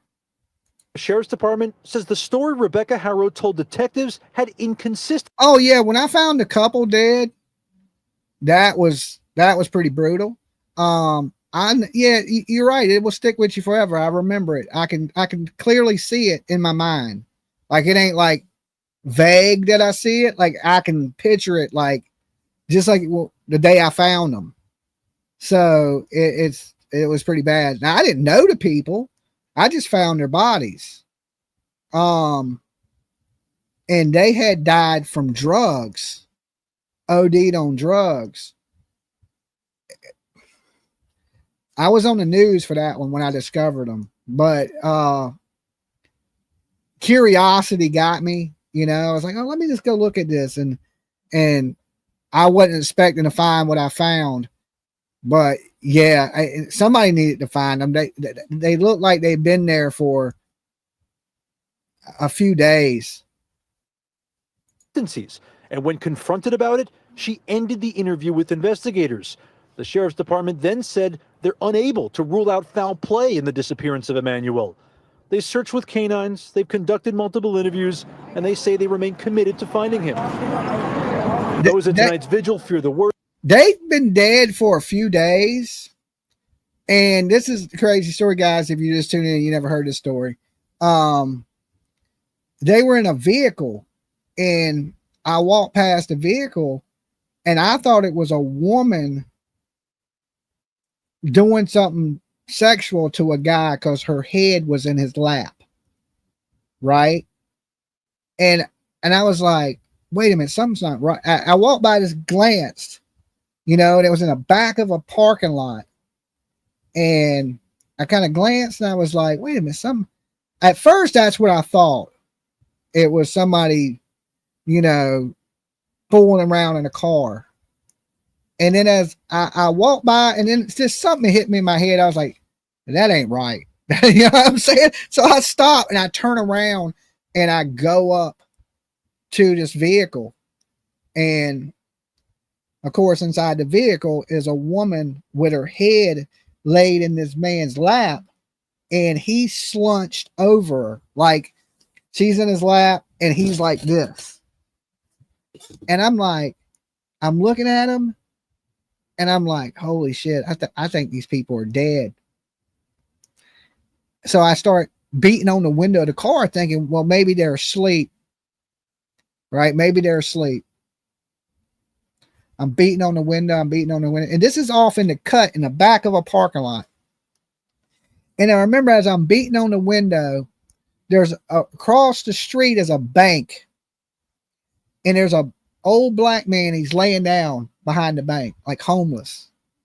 And I'm beating on the window. And as I'm beating on the window, he's walking up towards me. He's like, I was like, hey man, there's some people. He looks in the car. He's like, they dead. I mean, that's the first thing he said, right? I knew they were dead, right? But he walks up and he looks in the window of the car. He's like, they dead.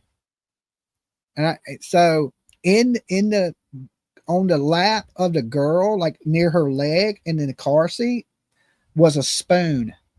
Okay. They had been in the car doing drugs, and I guess they got some bad drugs, and they both passed away in the vehicle, and she fell over and he kind of leaned over top of her, and they were both there dead.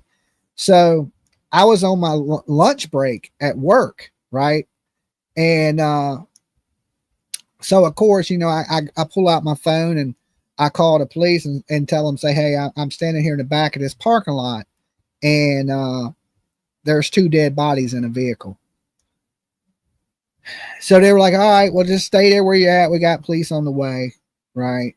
And then next thing you know, the whole damn police department shows up. I mean, everybody. They're just flying in, and they were dead. I mean, there's nothing else to it. Plus, then all the news was out there, and wanted to know how I discovered them, and because they were parked up behind this dumpster.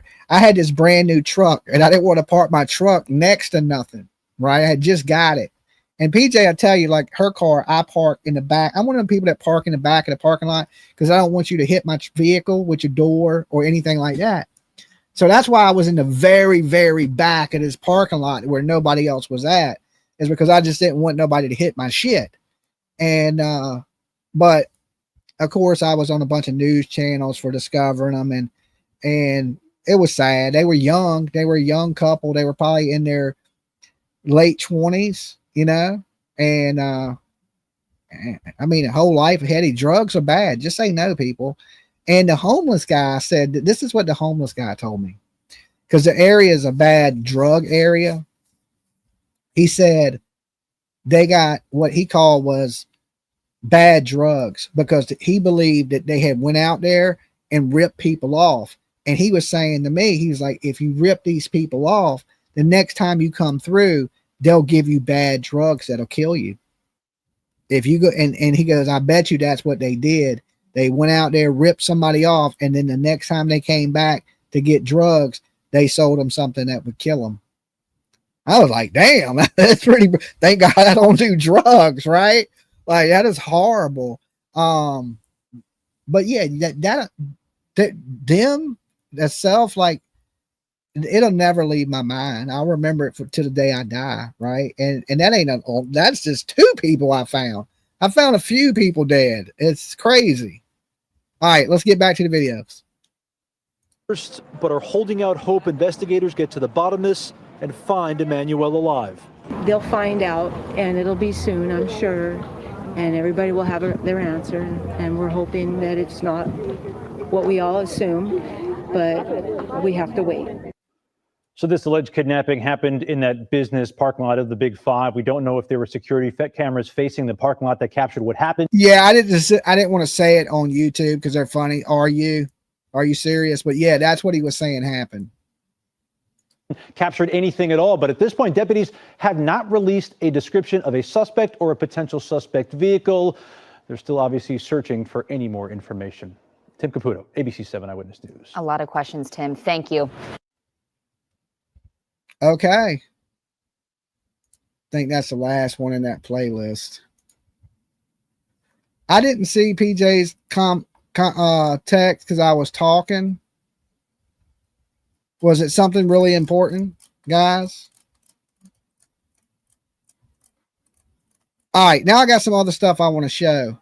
Okay, hold on. I got some stuff. PJ's sending me some stuff. I got it, PJ. Let me thumb her up so she knows I got it. She's like, I try and tell you in the chat, but you didn't see me. Breaking news. Official statement from Jack Haro's lawyer, Vincent Hughes. The parents of the 7-month-old infant that was reported kidnapped last Thursday, August 14th, in Yucaipa, seek answers about their missing child, Emmanuel Haro.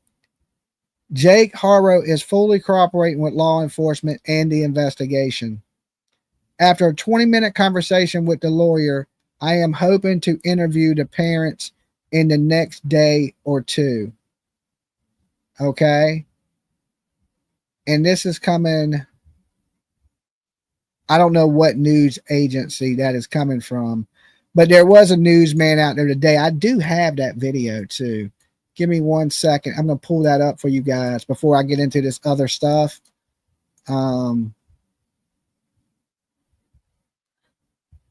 Give me 1 minute. I need to close this.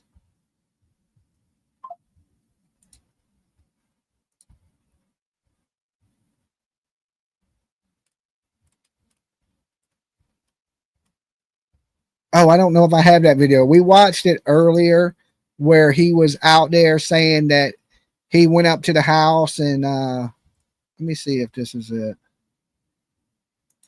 An urgent search underway for a 7-month-old baby whose parents say he was kidnapped from a parking lot last week.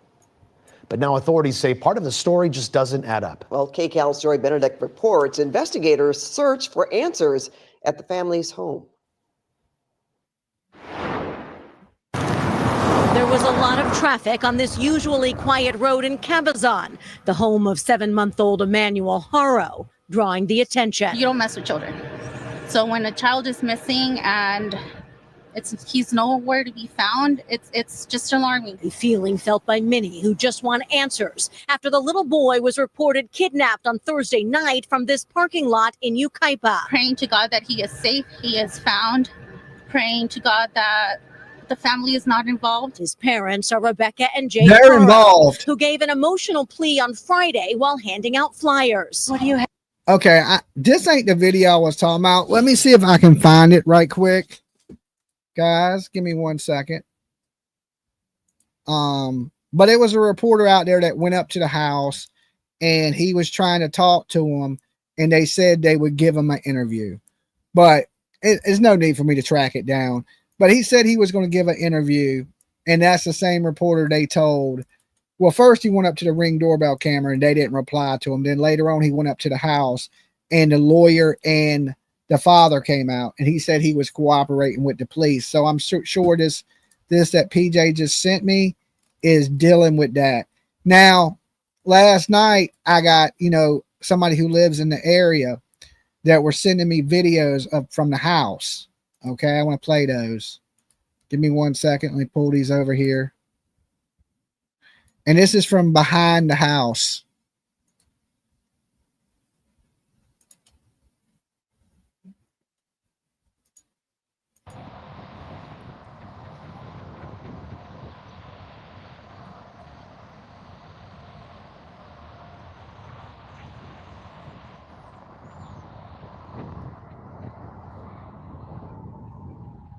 Now, it don't look like anybody's there.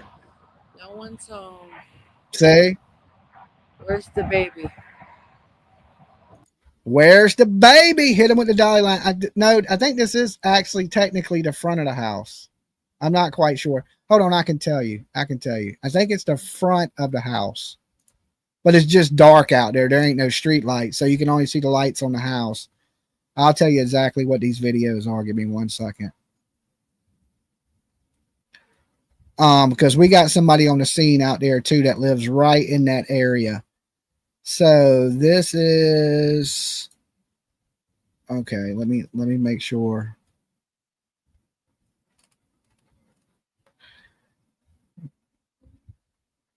A neighbor, okay. The police cars were at the home. A neighbor said, "What are you guys doing?" Boom. She was out there videoing. All the footage I sent you is yours to use. Okay. Yours only.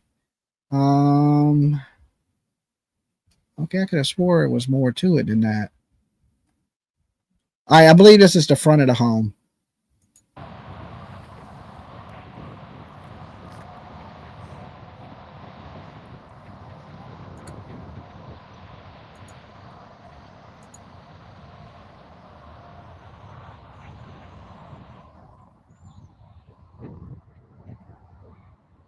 So this is the same view the security cameras would have had. No one's home. Where's the baby?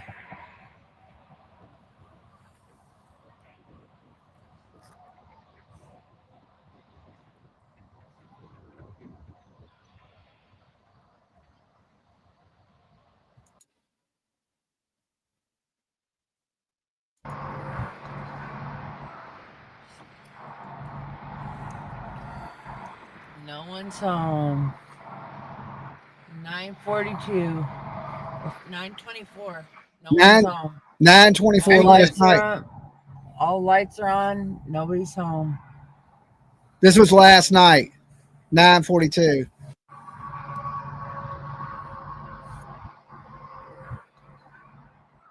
So we got turtles on the scene. No one's home.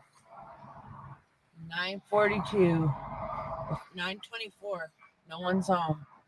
All lights are on. All lights are on. Nobody's home. They probably went to a hotel. And this is from the Big Five. This will give you a pretty good look at the parking lot and the surrounding areas of the Big Five. I'm surprised Aunt Nancy ain't all over this. She's too busy worried about P. Diddy, going to P. Diddy's party. I don't know what's going on. They're not on the run. They were home today. News spoke with them. News just spoke with them.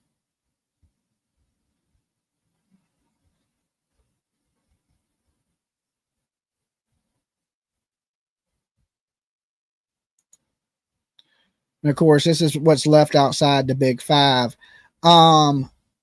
This is the statement. I want to show you guys this.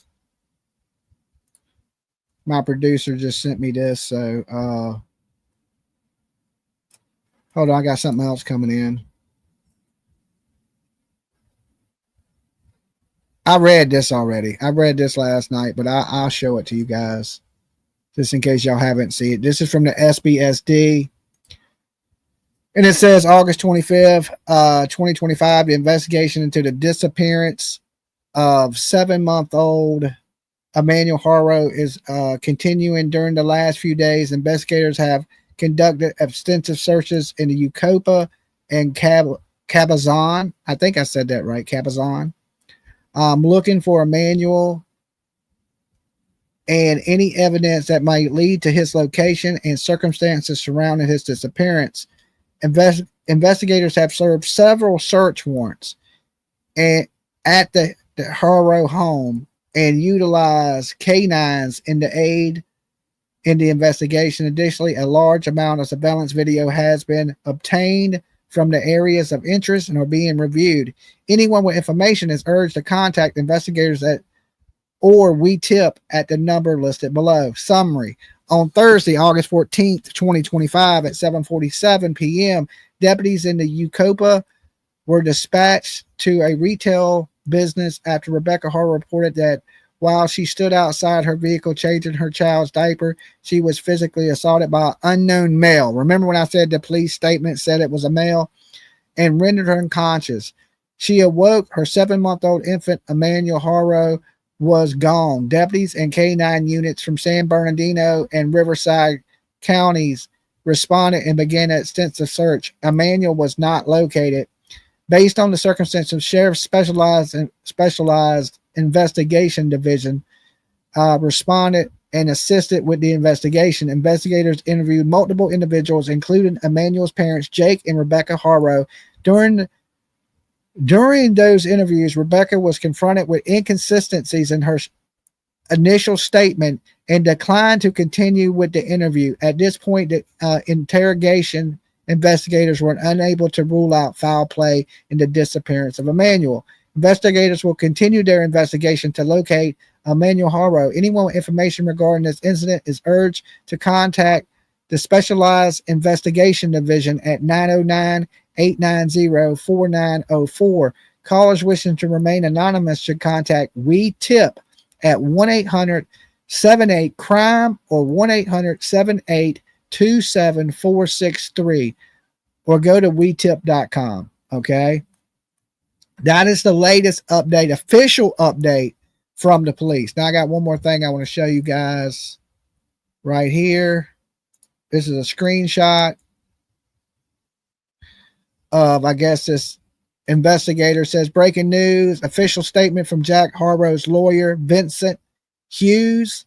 The parents of the 7-month-old infant that was reported kidnapped last Thursday, August 14th, UCAPA, seek answers about their missing child, Emmanuel Haro. Jake Haro is fully cooperating with law enforcement and investigation. After a 20-minute conversation with the lawyer, I am hoping to interview the parents in the next day or two. Okay, well, the parents should be out right now putting out as much information as they can if they don't have anything to do with it. All right, what do you have to hide? So that's a little strange. Like when you see people not cooperating, not doing their part to help find their kid, something is wrong. All right, let's kick back into this video, guys. Give me 1 minute. I gotta grab me something to drink. Who took him? Please don't hurt him and protect him and just bring him back to his parents that love him. Please, I'm just begging you. Please. During our interview, Rebecca said she was attacked while she put Emmanuel on the back seat of their pickup truck to change his diaper. Someone said, hola, and I couldn't even turn, and that was just, I don't remember nothing. I got up off the floor and I didn't see my child. Someone took him from me. When I asked about the injury to her face, she said she was punched. I can't help but notice that you have an eye. Yes, he hurt. He punched me. And I ran a big 5 and I asked the lady if she saw anything or saw a baby. She said no. I came back to get my phone and call 911. I ran the whole perimeter and there's nothing here. The parents were supposed to have a search party for the child that afternoon, but were called to the San Bernardino County Sheriff's Department and haven't responded to our calls since. The Sheriff's Department said when Rebecca was asked about inconsistencies in her story, she declined to keep speaking. Deputies came by the house on Monday, but no one answered the door. It's not clear if they're home. Friday, the Haros told us their Tacoma pickup truck was taken by deputies and searched for evidence. Neighbors in Cabazon tell us the Haro home was searched as well. And investigators tell us the Riverside County Department of Public Social Services removed a 2-year-old from the family's home after the incident. Court records also show that Jake Haro was convicted of willful child cruelty in 2023. We have 2 kids together. We have a blended family. We have 6 in total. It's not clear where the other children are, but with so many questions and no clear answers, many in this community can't help but fear the worst and hope this little boy is found. Tonight, when you're at home as a mom, just say a prayer for baby Emmanuel. So far, the Sheriff's Department has not spoken on camera about this incident, as they say they are actively searching for Emmanuel. But they also say they have not ruled out the possibility of foul play when it comes to the Haro family. From Yucaipa, I'm Joy Benedict, KCAL News. Now at 5:30, the search continues for this 7-month-old baby boy in San Bernardino County. We've been covering this story since Friday. Emmanuel Haro's mother says she was attacked, and when she woke up, her son was gone. But investigators say her story just is not adding up. And today, detectives returned to the family home in Cabazon. That's where Karma Dickerson joins us live with new updates now on this case. Karma? Yes, as you mentioned, I'm standing in front of a family home of the parents who reported that 7-month-old missing. Now, while we haven't seen the parents today, what we have seen is a steady stream of community members who are concerned, coming to ask questions, in some cases even leaving notes. And we've also seen investigators from Riverside County coming to knock on this door. These are Riverside County Sheriff's deputies at about noon today. The latest law enforcement to go knocking at the home of a couple who reported their 7-month-old missing after they say he was kidnapped from a Yucaipa Big Five store last week. This is a child's life. And that baby we need to find that baby. Concerned and curious community members showed up to the family home today. This after a large crowd turned out last night in the parking lot where the child was reportedly last seen, holding a vigil for Emmanuel Haro, trying to reconcile what the boy's parents have said publicly. I took him out of the car seat and I laid him on the chair. Okay, I want to pause that for a second. I want to show you guys something. The new Dolly Vision tumblers. These things are cool. Let me show you this one first. This one has the skull. Look how cool that looks. It says Dolly Vision down the side with the police lines. And it also says, I'm just here to establish my alibi. And then has the YouTube logo. Okay. Y'all like that? It's pretty swift. Pretty neat, right? If you ain't drinking out with the purple flower, see the purple flower? If you ain't drinking out with Dolly tumbler, what are you doing with your life? What are you doing with your life? Let me show you this other one. Let me put this one back in the bag real fast. I don't want them to get messed up. All right, let me show you this other one.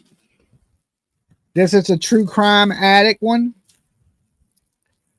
Says Dolly Vision down the side. Then, of course, on the front, true crime addict. My green screen's picking up some of that blue, but you get the point. Pretty cool. It has the blood splatter with the blue, and it says true crime addict.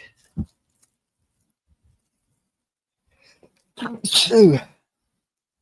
All right, and there's one more. We actually have like 4 or 5 different ones, but I got 3 of them here with me. This one, this is a pretty cool one. It's hard to see on this screen because of my green screen, but you see it says Dolly Vision down the side like the other ones. And it says, if at first you don't succeed, it's only attempted murder, okay? At first you don't succeed, it's only attempted murder. Now you can find these on our merch store, buyDollySoap.com. Okay, we got soaps, lotion, body washes, tumblers, t-shirts, hoodies, hats, you name it, we got it all. But there's a limited supply of these, so you better get them while you can. And remember, if you don't succeed the first time, it's only attempted murder, right? It ain't as bad as murder. Now let's get back into the videos. And my producer just sent And I had his diapers right here. And then someone said, hola. And I couldn't even turn, and that was just, I don't remember nothing. I got up off the floor and I didn't see my child. Someone took him from me. Police officer got on the phone and let me know what was going on. And that's when. All right, hold on. I want to pull this video up for my producer. Hey everybody, I just want to jump on because we did get a statement from police, but it wasn't anything that is of value. It's just that they've been searching Cabazon, they've been searching Yucaipa, they've been following up on leads, they looked around all of the places that people have been telling them to go to, and they still have not located the 7-month-old. That is the only update that we have. I know that there is a TikToker, she sent me her live. I will tag her in the comments once this post. She's at the home and she was going live, and the parents were there in their home. There was reporters there. The reporter did state, I heard on her live, that the lawyer for the parents is coming to their house and they're going to do a press release. Basically, the father wants to explain his 2023 charge that he has. I'm waiting for that release to happen. I do have information from people that the news team did interview, people at the football field, and I did get their accounts for what they saw and all that. I'm just waiting for that to hit the news station for them to release that, to go through it, or their permission to do it. Now, I know at FNN, I've been getting blown up that he stated in his live that he had footage from the owners that shows that Rebecca never got attacked. I'm verifying this because I actually have information from that same owner that stated that they didn't catch anything. They just caught her truck coming in and cars coming in and out, but they didn't actually see or have on camera where she parked. So I'm taking that as that is from what I have, and I'm going to verify to see if what he has, if they got a different angle, if they did something. I just cannot verify that because I have it written as something else. So once I get that verified, I will let you guys know. But right now, he is still missing. That is the whole take of this. He's still missing right now. There is no update. There is no body. Nothing's been found. No one's been arrested. I know as things keep coming out, we'll update more. We're all hoping for some sort of answers. But right now, the investigators are doing what they need to do to locate the 7-month-old. And that's where we're going to leave it until we get more information. If the press release does happen, I will try and get as much of that. I'm not going to the home. That's one thing, is I don't want to go because it's going to be a hostile environment. The dad already asked reporters to leave the home and to leave their area. So they're on like the street, which I don't like. For us, you can be on the street, you just can't be on my property. So I'm guessing that that's what they're doing. And I'm just waiting for more information to come out.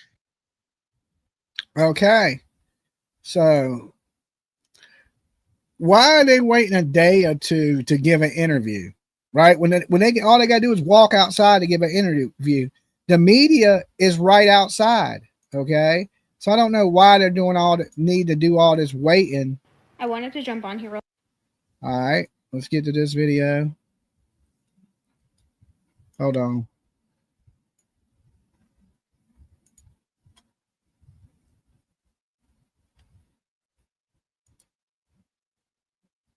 I wanted to jump on here real fast because the detective that is working the case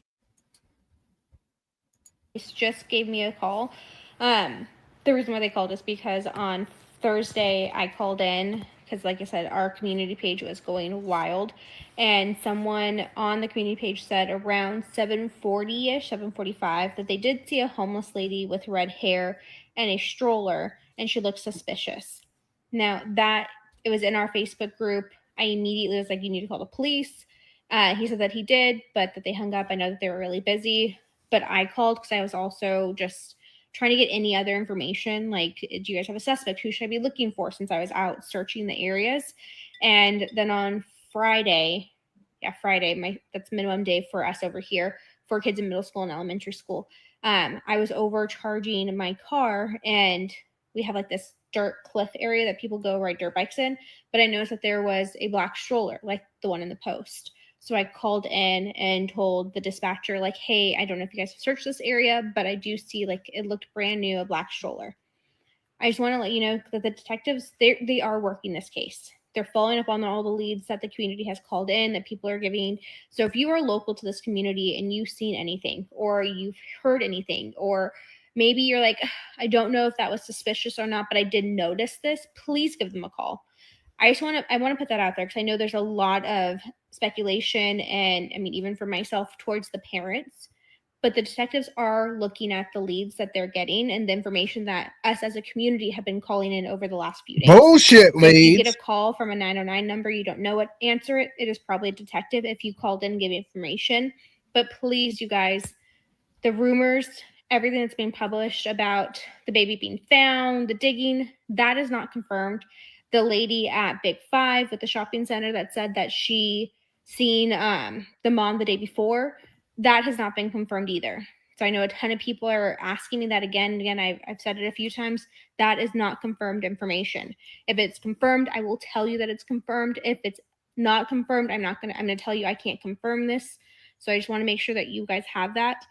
But that just made my heart feel a little happy in this sad situation that the detectives aren't just working the parents' angle, they're working every single angle that they have gotten tips for. So I know that in true crime, we see a lot of the times that the police hone in on one suspect and then they don't look at the other things. Like we've seen it in so many crime cases. This is not that case. So like I've told you before, I have my full confidence in Yucaipa PD, as well as San Bernardino County Sheriff's Department and the Riverside County Sheriff's Department. I think that they're doing everything that they can to make sure that they're finding the 7-month-old. Okay. So let me read this. It says, it seems to me that children are bottom of the list. All right, let me pause that. Bottom of the list. If these people were involved in diamond smuggling, etc., they'd be in jail already. Money, crimes should be bottom. Crimes against children, top of the list. Says, I think your name is Ange B08. Okay. Thank you so much for your donation to the channel. And you're right. If it was something, if you were stealing from the federal government, your ass would be in jail. You were avoiding paying taxes, you'd be in jail. But it seems like you can hurt your own child these days and not go to jail. We see so many parents, hurting their kids and then nothing happening to them, right? So to me, it is absolutely horrific, and something needs to be done about these things. And laws need to be changed. And, I've been telling people here just jokingly that we need DOLLY law. And DOLLY law is this: when you report a kid missing, that it's treated as a crime scene and not a runaway child. When these kids go missing and you can't explain where your kids are, that you sit in jail until they find your kids. You stay in custody. It's DOLLY law, right? It needs to go into effect here in the United States, definitely Canada, and probably some other places around the world. We give criminals too many rights, these monsters, and we don't need to, right? We don't need to give these people all these rights. Listen, you don't know where your kid is. You're lying. Your ass is going to sit in jail until we figure it out. But Ainge B08, you are absolutely right. They do treat other crimes more important. Do they do crimes against children? And what's the worst crime you commit is hurting a kid. And here's the thing. The dude was sentenced to 72 months, Jake Haro, for hurting this baby. Well, his last child, fracturing its skull. The child had broken ribs. Okay. And the doctor said the child was healing from other broken ribs. So he was, and that was his daughter. How horrible of a person, of a human being can you be? This is terrible. And PJ, why don't you reach out to these people on TikTok and see if they'd like to come up here and talk? Hit up our big homie on the Tira, I guess is how you say it, and hit up this girl right here that we just watched and see if they want to come up and chop it up about the case sometime. It would have to be late tonight or this afternoon or tomorrow would be great if you're watching. If you're not, I'll tell you later. I will. Okay. Sounds good to me. I like to talk to them because they've been following the case since the beginning, like me. And I think they're all doing a great job. So I like to chop it up with them. Yes, would love to hear Big Homie and Dolly. Yeah, I think that'd be a good conversation, right? Me and the Big Homie. All right, me and the Big Homie. And I learned that he's battling cancer, it looks like. So prayers for the Big Homie. You got to appreciate the life, that you have. I seen there were some videos of him in the hospital and they were doing bone marrow tests and it was like one of those F cancer videos. And I was like, oh, that sucks. He seems like a really cool dude. I hope he's a fighter. He looks like he is. He looks like a tough guy. So I'm sure he'll be okay. He just had surgery yesterday. Okay. And he's out there on the scene like this. He got some Dolly in him, don't he? No quit. I like that. As long as not Big Daddy. Yeah, we ain't messing with Big Daddy. We mess with the Big Homie. Okay. We ain't messing with Big Daddy. Big Daddy going to prison for a little while. He ain't going to be out for a good minute. So we ain't got to worry about Big Daddy. All right. Let me see what else PJ has sent me.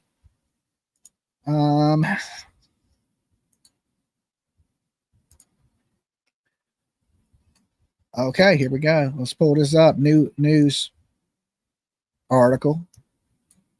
Let me share this with you guys. Right here. You know, we've been on top of this since this happened. We're going to continue to be on top of it until these parents are in jail and there's some justice for little Emanuel Haro. All right, now give me 1 second because I got so many buttons here. Here we go. Here we go. Parents of missing 7-month-old reportedly target of investigation. All right, that's what I'm talking about.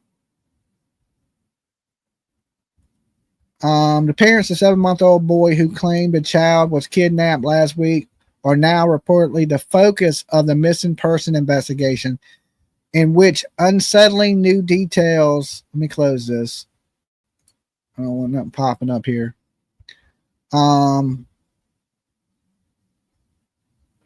Continue to emerge. Rebecca Haro initially claimed that her little boy, Emmanuel Haro, was kidnapped from the parking lot of a Big Five sporting goods store on August 14th in Ucapa after a stranger who claims she didn't see knocked her unconscious while she was changing the baby in the car, leaving her with a black eye. An Amber Alert was never issued because there was no suspect vehicle description.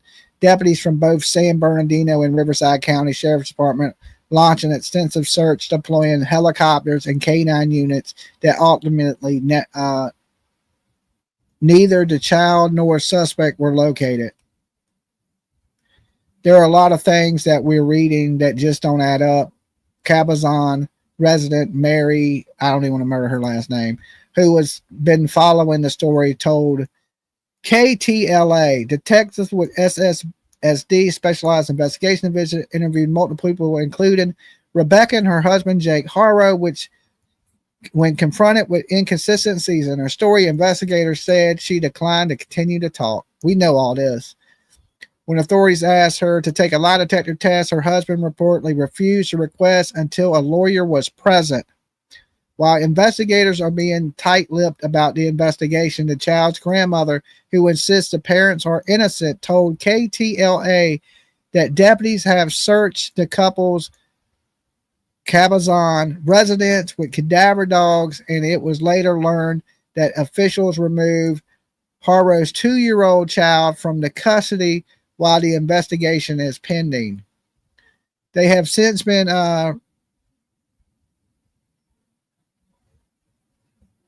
including possible video of Rebecca with bruises and black eyes on August 3rd. Claims that no one saw Emmanuel at the nearby park where the family gathered the day of the alleged kidnapping. Jake Haro's felony conviction for unwillful child cruelty. The conviction stems from a 2018 arrest in Helmet, while Jake was married to another woman.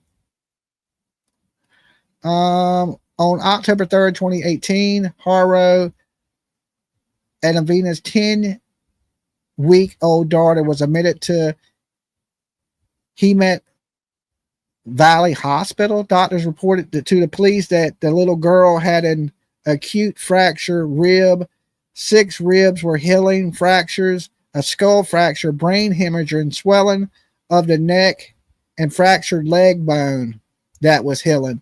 Oh my God. I didn't even hear about all them injuries. Swelling of the neck, fractured leg bone. I did hear that she had broken ribs that were healing, and she also had other broken the combination of the above findings in a pre-mobile infant in the absence of plausible history of significant trauma to explain the injuries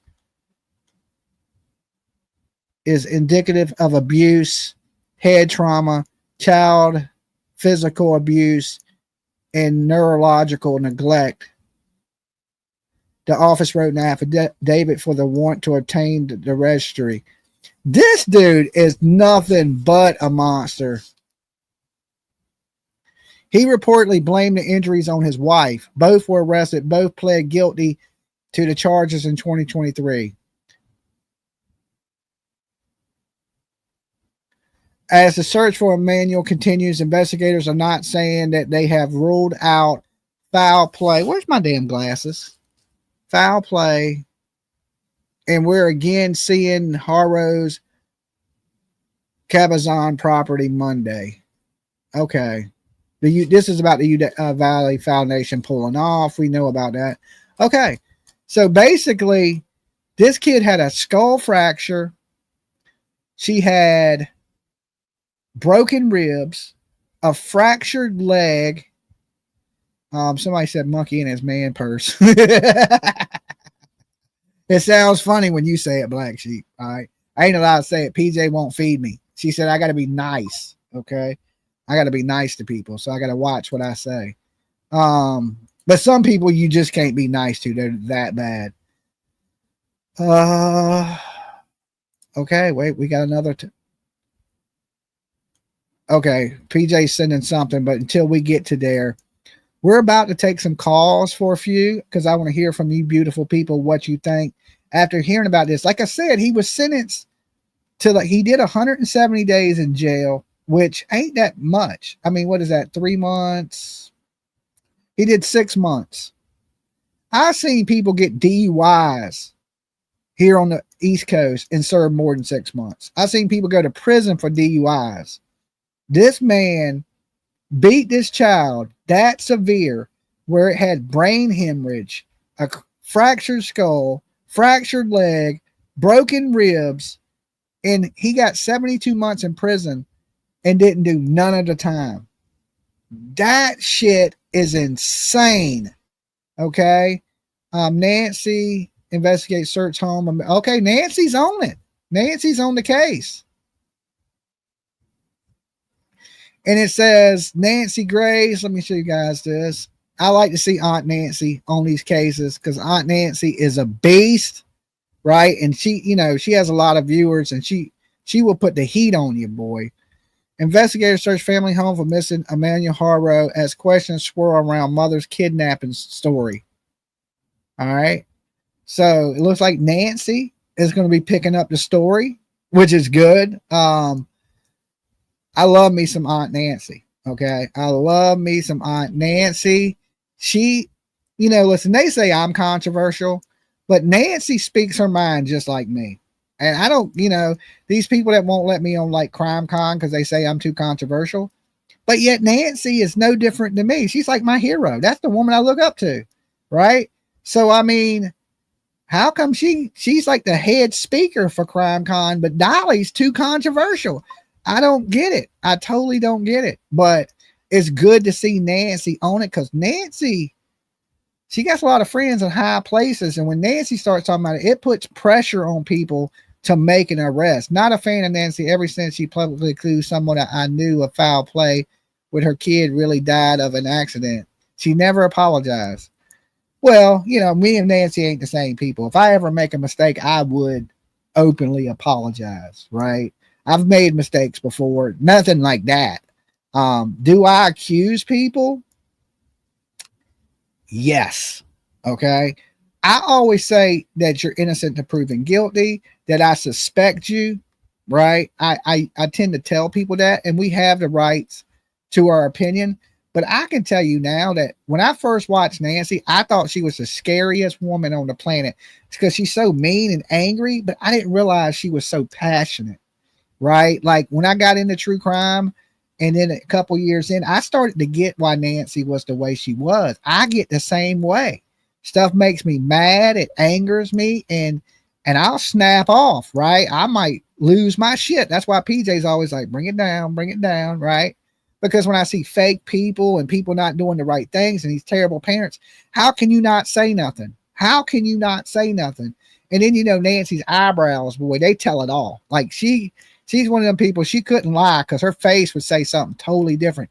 And Nancy will call people on their bullshit so quick. And I was scared of Nancy. I ain't gonna lie. I was scared. I was like, this lady's the biggest Karen in the world. That's what I thought of her at first. But the more I got to understand Nancy, I realized Nancy cares, and she really cares. And when I met Nancy, she is the most humble, nice, sweet lady like there is. She is super sweet. Like, you wouldn't know that just watching her show, but if you ever get to meet her, she is a nice person, right? And she's really pretty too. She looks just like she looks on TV. For an older woman, it's not my type of woman, but she's a pretty woman, and I agree that Nancy does great work. Okay, everybody makes mistakes, guys, right?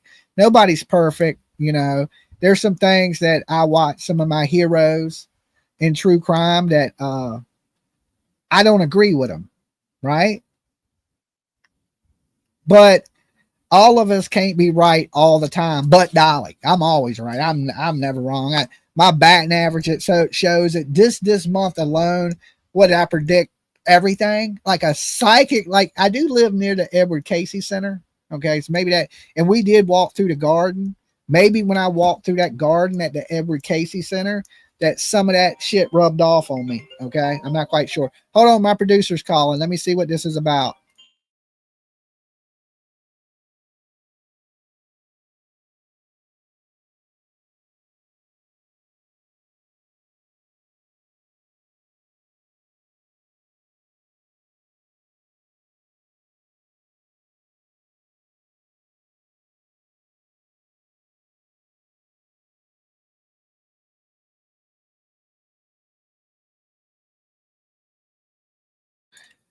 We got more info. Breaking news. Breaking news. All right, hold on a second.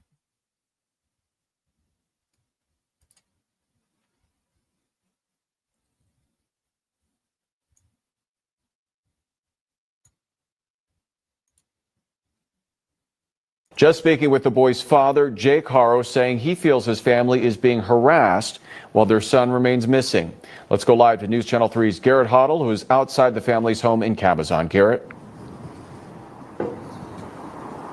Hey, Peter. Well, this is the Cabazon home, the Haro home in Cabazon. I want to point out, just in the past couple of minutes, we had some folks pull up in a car and hang up this Justice for Emmanuel Haro sign right on the fence that's just off the driveway. The Haro home behind me had investigators here last night searching the area for any details about where or what happened to little Emmanuel Haro. They lucky I ain't there. I'll be out there blasting the Wu-Tang Clan, right? I'd have 100 people out there with me. They lucky PJ and my birthday's this week, or I'd be on my plane right now to Cali, standing in front of their house breakdancing. Let's briefly walk you through the timeline of events, going back to last Thursday when the mother, Rebecca Haro, said that she was attacked at a Big Five sporting goods store. And then when she came to, she found her baby was missing. Then over the weekend, we heard new details from the San Bernardino County Sheriff's Department that they don't know harassment till I show up, right? I'm going to show up with a mob of people and be out there all night with a campsite in their front yard. They got a couple days. They better hope they go to jail in the next couple days, because PJ's birthday is in 2 days. My birthday is the 23rd, and then I will be on a plane the 24th. If PJ would let me, I spend my birthday out there. Okay. I think, I want to visit Cali anyway. So you never know. The 22nd, I might be on a plane. We're going to get out there. We're going to turn up the music. We're going to have a block party right out there. I call it a justice party. I don't know what other people call it, but I call it a justice party. Anybody want to go to a justice? I'm inviting everybody. Anybody want to come to a justice party? All right. It's kind of like a block party, but where we party for justice. All right. Bring the Kool-Aid. We will meet you out there. Let me know. Meet you there, Dolly. See what I mean? When Dolly shows up, remember what happened in Georgia? That shit turned into a big ass block party with people raising hell wanting justice. I call them justice parties. I don't know what other people be like, but I say it's a big old justice party, and everybody shows up, and we make sure they don't sleep for about 6 months. Okay. Every day. Take shifts. That's how it worked in Georgia. There was a day shift. I was on the day shift because I was going to bed early. You're not doing Georgia again, Jimmy. Okay. I'm just saying, it won't be like Georgia. I won't touch any bullhorns. I'm just saying, can we throw a little justice party on the block? That's all I'm saying. I didn't put it together. It's like, remember Raid Area 51? Anybody remember that? Where they were going to raid the alien base in Mexico? It'll be kind of like that. We'll have one of those like techno parties with justice signs. Who's down?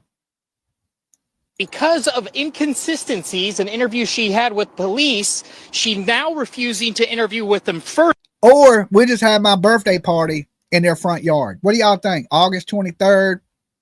You're all invited.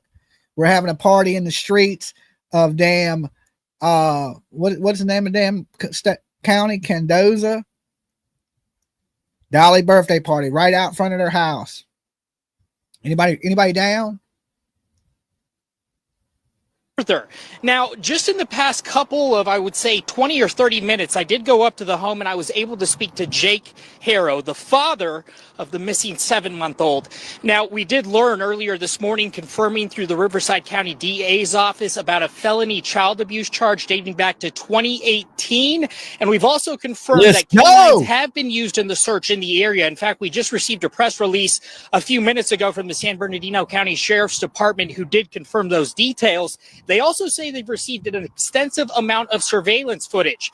Now, just in the next 30 minutes, we are anticipating the lawyer for the family to arrive. Here in Cabazon, Peter, I think you know this well. People are very into the news. The Facebook groups are the most active, and Banning, Beaumont, right here in Cabazon. And California Turtle Party. Okay, meet up. Justice meet up. All right. Cell block party. Oh, don't even say that. You know, as long as you don't break the law, as long as you don't, Dolly Cello, as long as you don't break the law, you know what I'm saying? It ain't nothing wrong with us going and hanging out and making sure there's some justice, right? Get a little chant going on. You know, as long as we're not disturbing the peace, we'll break it up at 11 o'clock each night. We've seen folks all day coming up just to get a glimpse of the house. There's a lot of community reaction here. And I think it's safe to say that in Cabazon, you don't go to the people come to you. So we are expecting, again, the lawyer to arrive here momentarily, and we're going to keep you updated on this story. Be sure and stay with News Channel 3. We're going to be your home for updates. Reporting live in Cabazon, Garrett Hoddle, back to you. Breaking news out of Cabazon. All right. Cabazon detectives continuing their search for. I don't know what the hell's going on here. For some reason, it went to the gathering of the juggalos. The next video was the gathering of the juggalos. All right. So they're going to be doing interviews, I guess, coming up in the next couple days. They acting like they're cooperating with the police, but really they're not. Are the police going to find, dude, we should book layovers at same airport and have a party in the on the airplane. They kick you off the airplane. I'm 30 minutes away from the home in Cabazon. Why do I keep saying Cabazon? Cabazon. I got my glasses somewhere. I took them off. I had them. I was like, oh, I don't need them. And I set them down somewhere. Now I don't know where I set them. Gathering of the Justice Squad is the Matrix, Dolly. LO, is it? Is it? I call it a justice party. We just get out there and want some justice. They're on the coffee table. Oh, okay. All right. You must have seen them. No, they can't open the doors in flight. Can anyone outside of the home confirm sighting of this little guy? Listen, the grandmother couldn't even confirm a sighting. They went to the park last week, and the grandmother says she don't take the baby out the car because he don't have his immunity shots. Like he ain't been vaccinated. So he's no vax, and they don't want to take him out the car. I call bullshit. I say this kid's been gone for a while. You just looked at your coffee table? another child that'll never be found. Yeah, I mean, we're dealing with a kid that's buried somewhere in the desert, probably. And, you know, when they bury you in the desert, remember the mob? They bury people in the desert there in Vegas. Never found. They don't find you. It's hard to find people in the desert. Like the Texas killing fields. Just bad all the way around. And make sure y'all get y'all a tumbler while supplies last. All right. And I'm going to do this. I'm going to open up the phone lines because I want to hear from you beautiful people. Give me 1 second.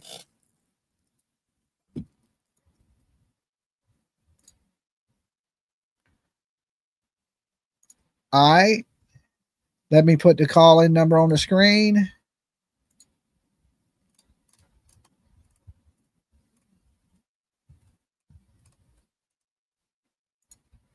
All right. Tell me what y'all think about this situation. The phone lines are now open. Or if you have any information that we haven't shared, please call in, share it with us. And that way we don't miss anything that is going on in this case. Dolly. Hey, Dolly, it's the Crackling Turtle from Texas. How are you today? Hey, Crackling Turtle. I'm doing good. Not bad at all. Well, I have a thought like that just staring me in the face, honestly. The lady says she won't take him out of the vehicle because he's not vaxxed. Yes. That's okay. So that's an open field where they're doing the football practice, correct? Yes. So, but she's going to take the child to a closed store where a bajillion people are going to be at. Absolutely. Absolutely. I was thinking the same thing. She's willing to walk around a store with him, but won't let him outside in an open environment. That's just an excuse, you know. That's just bull crap. That's a bull crap excuse. And I mean, I honestly feel like they didn't have I don't think they had a plan on. I think they did not care enough about this child to think that anybody else would possibly care about this child, or that they would need to come up with a story. So when they got asked about him, they kind of panicked, and that was the first thing she went with was what, like, you know. Terrible. It wasn't even a good lie. No, it's not. My grandkids can lie better than that and be more believable and bring more emotion to it. Yeah, that was like, this is ridiculous. It's not believable. And it's sad. It's very sad. I don't know. And I don't know that, you know, I don't know. It's sad that the older children didn't even know they had a half brother, that her older children didn't.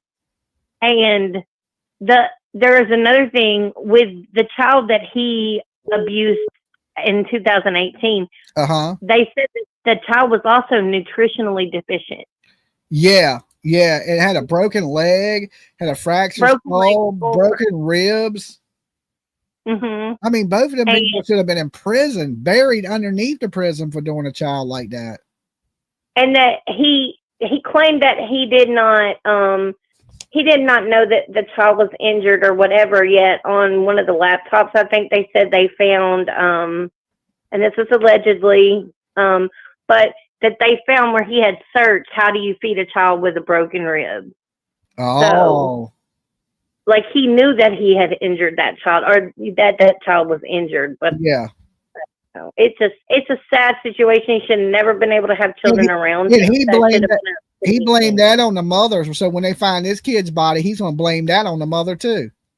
And he had the audacity to get a restraining order against the mom. That is crazy. That's crazy. That's big cojones to do that. That's the same mom that they were at the football game for. The same kid's mom. Yeah. So I don't know. He's got something. I don't know. Like, it's crazy. I don't know. If it was me, I don't care how much. And I feel bad if the lady's being abused. I really do. Somebody's done hit the lady in the eye. Yeah, definitely. But on the same token, my allegiance would not be to myself. It would be to my child. And damn everybody else. If my child is missing, I'm going to go with whatever needs to be done to find my child. Absolutely. And bottom line, period, point blank. I'm not going to protect anybody. And she's, like you said, she's had so many people around her. She could have gotten away from the situation. She could have told the police officer that instant, he did something to my child. He hit me. I fell with the child and it got, injured, whatever the case may be. Yeah. And they could have protected her if that was the case.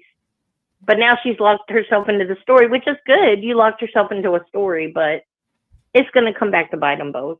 So, I think so too. I totally agree with you, Dad. well, I'm going to let you go so that you can get other callers. But all right. I hope everybody has a great time. Everybody, make sure you subscribe. Definitely sub up. If you don't do anything else, Sub make up. sure you sub the channel. All right, you be And good. thank you. All right. All All right. right. Bye. Bye. All right, let's open the phone line back up. All right. Call-in numbers on the screen. Dolly. Hi, Dolly. Hey. Hey, you know what really aggravates me about this case? Well, you got to tell everybody who you are, where you're calling from first. Okay, I'm Regina from Florida. Okay, And Regina. I've been following the case as you've been covering it. Uh-huh. You know what's aggravating? I mean, it's logical, common sense. And it pisses me off when children get hurt or murdered or whatever. Uh-huh. That baby looks so pitiful. My heart breaks. But to find out the dad had another child that he got charged with child abuse and didn't spend much time in jail or wasn't charged with, he was convicted. Mm-hmm. Why didn't they get him on attempted murder? That's what I said. When you do something like that, it ain't child abuse. It's attempted murder. You tried to kill that baby. Well, yeah, cracked ribs, fractured skull. What does it take in America to charge people with attempted murder? You know what? Dolly, I'm like you. When it comes to kids, no way, no way. Yeah. That the system, and I hope, Dolly, with your channel, you can push some kind of law in. Yeah, I wish that drug dealers get more time. Yeah. They do. I mean, and look, I'm not into drugs or anything like that, but when it comes to hurting an innocent child, I have a beef with that. Yeah, I do too. When you have a child, and I've got two I raised, they're grown now, but I always protected my babies. Yeah. They're not babies anymore. But you know what? They need to be harsher penalties. I can't believe this guy, and I didn't know this until I'm watching you now, but I didn't know he didn't serve no time. And that mother, I think, is being abused by this sorry ass. Okay, Yeah. excuse my French. You can tell she's abused, but she still should talk. I think the whole thing is from her, and it's no excuse, but she's got to give it up. Yeah, I agree. And I think she's scared of him. But you know what? If you'll go down there, I'll come. Oh, I hear you. I don't know if PJ's gonna let me, but it sounded good. Well, you just let me know. I will come. And you know what? Justice for this baby. Yes. I feel so sorry for that baby. But thank you. Not a problem. You have a good one. You too. All right, Bye-bye. peace. They just sent me his whole criminal record. I'm trying to see. I don't have my glasses, so I really can't see what's on it. It says he's Hispanic. Okay, because I thought he might have been like from India or something for a little bit. But let me replay this video. Replay video.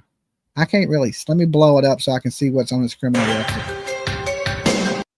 Okay, we don't want that playing. Offense code. Okay, hold on here. It's moving too fast for me to keep up with it. Location, criminal type, felony, violation of probation. He violated, and all right, we know he had a violation of probation. I think I knew all this. Willful harm to a child, which is a felony he has on his record. Physical appearance. Okay, we know that. Personal details. He was born in 1993. Okay. All right. Let's go ahead and open the phone lines back up. I want to hear from some more of you beautiful people. All right. Phone lines are open. Calling numbers on the screen. And we know now, the parents are lawyered up. They're saying they're cooperating, but the police are saying the exact opposite, that they're not cooperating. So, and that they're going to do an interview in a day or two. They may be in prison in a day or two. Okay. You may not never make it to that interview. So the police are on top of this, and they're saying that there ain't no other suspects but them. Dolly. Hey, Dolly, it's Lacey from Florida. Hey. I just sent you a text, but I've been saying all morning that it makes no sense if Emmanuel wasn't vaxxed, why they would have not let him out at the park, but would have taken him to like the germ-filled cart. But then that also brings on a question that I think has something to do with it.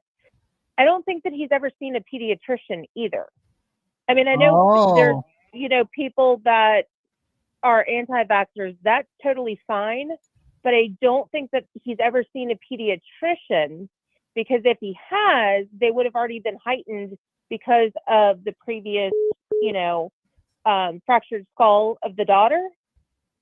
And they would have been like more inclined to have been on point of like double checking him every time he would have been in there, regardless of the fact. They would have been looking at it more because of the history. Yeah. And would have reported him for, he definitely doesn't look like he was a healthy 7-month-old. That's kind of clear. Yeah. He looked a little malnourished, a little underdeveloped to me. Yeah. So I'm thinking that they never took him to the pediatrician, because the pediatrician would have picked up on it. You may be right. CPS. Yeah. And the other thing I don't understand is why wasn't CPS called when he was born in the hospital?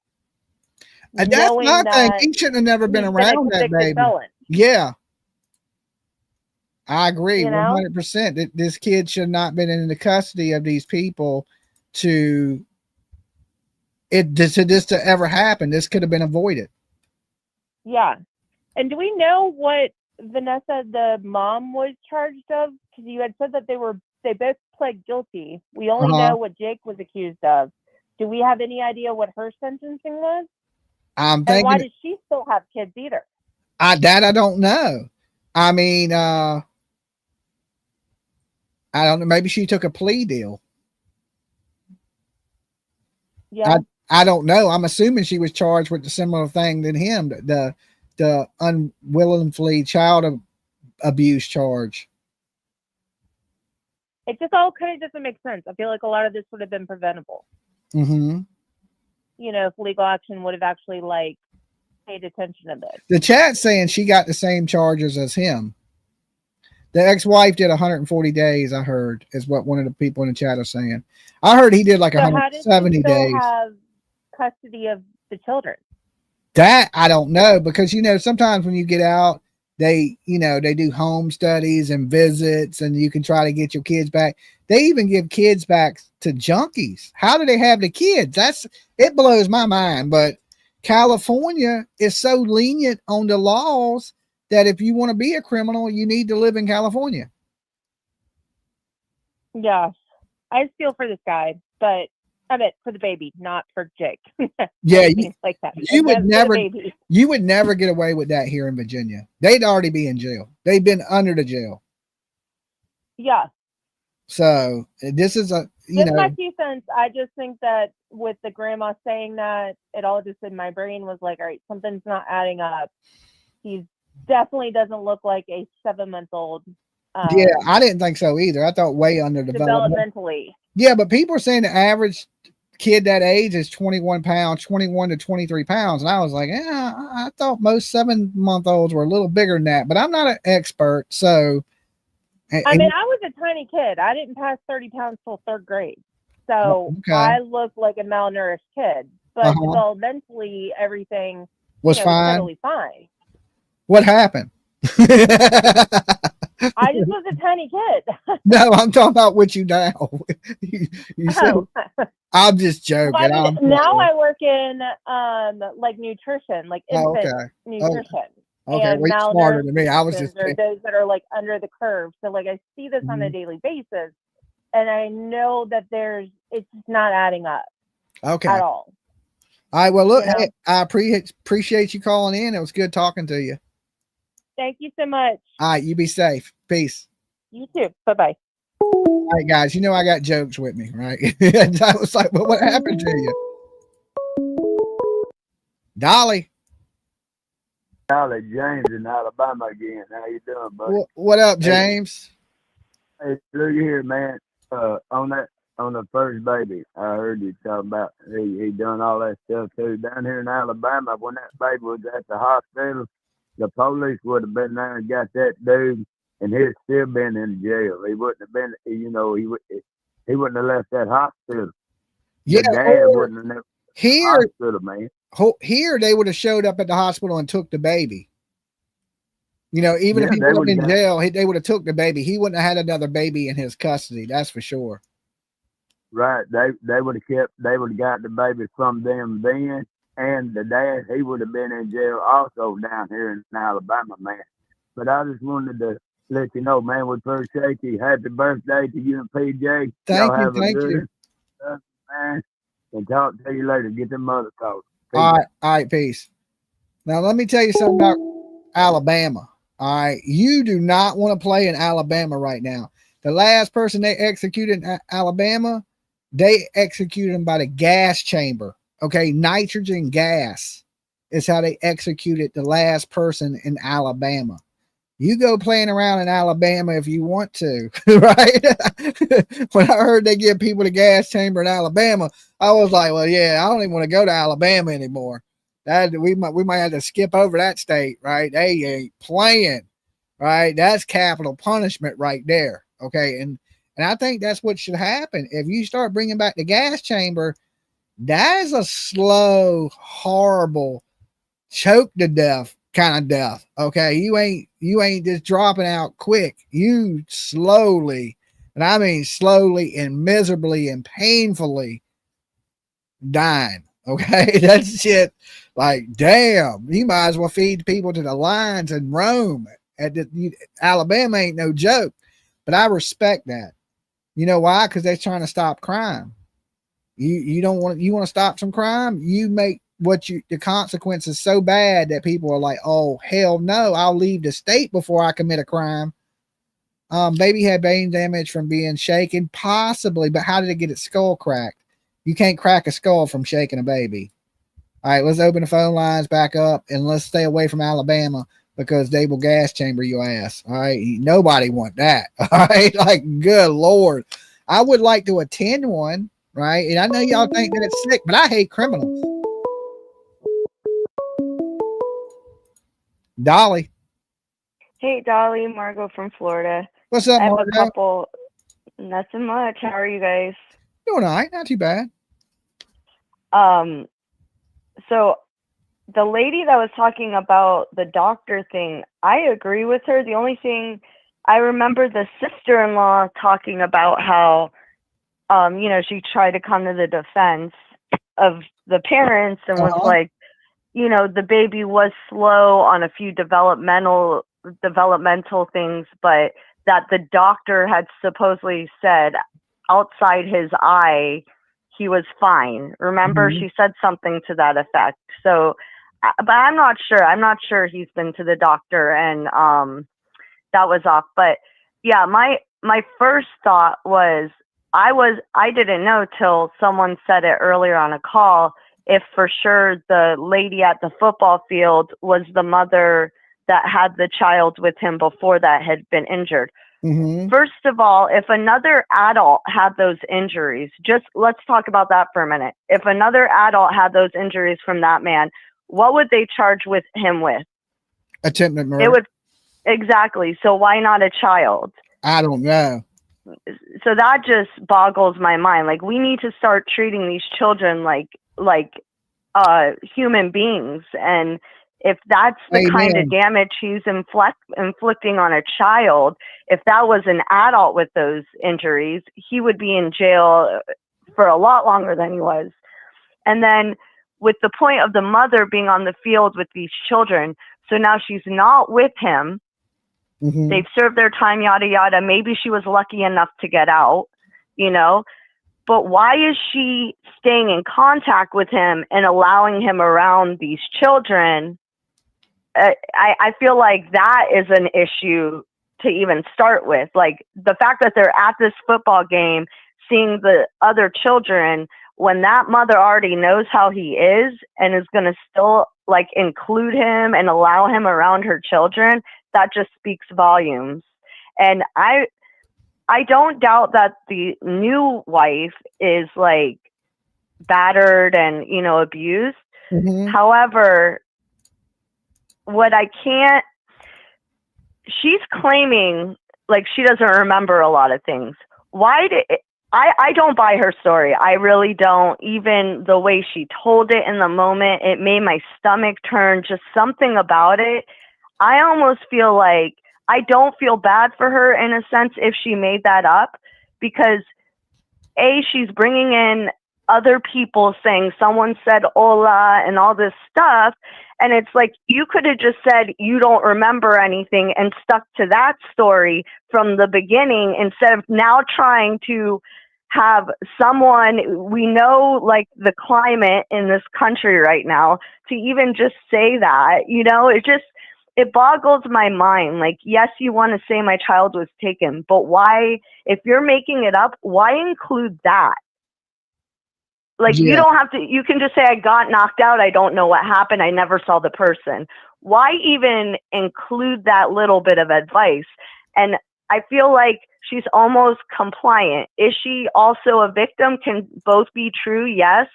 But I don't want this to come out wrong. I just feel like she's obviously going to support her man, whether he beats her or not. That's what it looks like. But it also is very much sounding like if this is the case and they made this up and the child is gone, which I mean, I do believe the child is gone regardless, but that she, in my opinion, that she is compliant to a degree, and there's almost a bit of evil within a person that can be okay with just discarding a child and then making up a whole story, scared or not. That does, if you're scared, you still don't have to like do certain things. Yeah, like it's just absolutely. not adding up. That's why I don't feel like she's this, like, even if she was a victim of abuse, I don't feel like in this situation she's innocent at all. Yeah, I figured, you know, after she refused and she didn't talk with all these police around, at this point now we hold you responsible too. I think they gave her the opportunity to speak and she, you know, to clear herself and say she was abused, but now she's not. It seems like she's part of the cover up.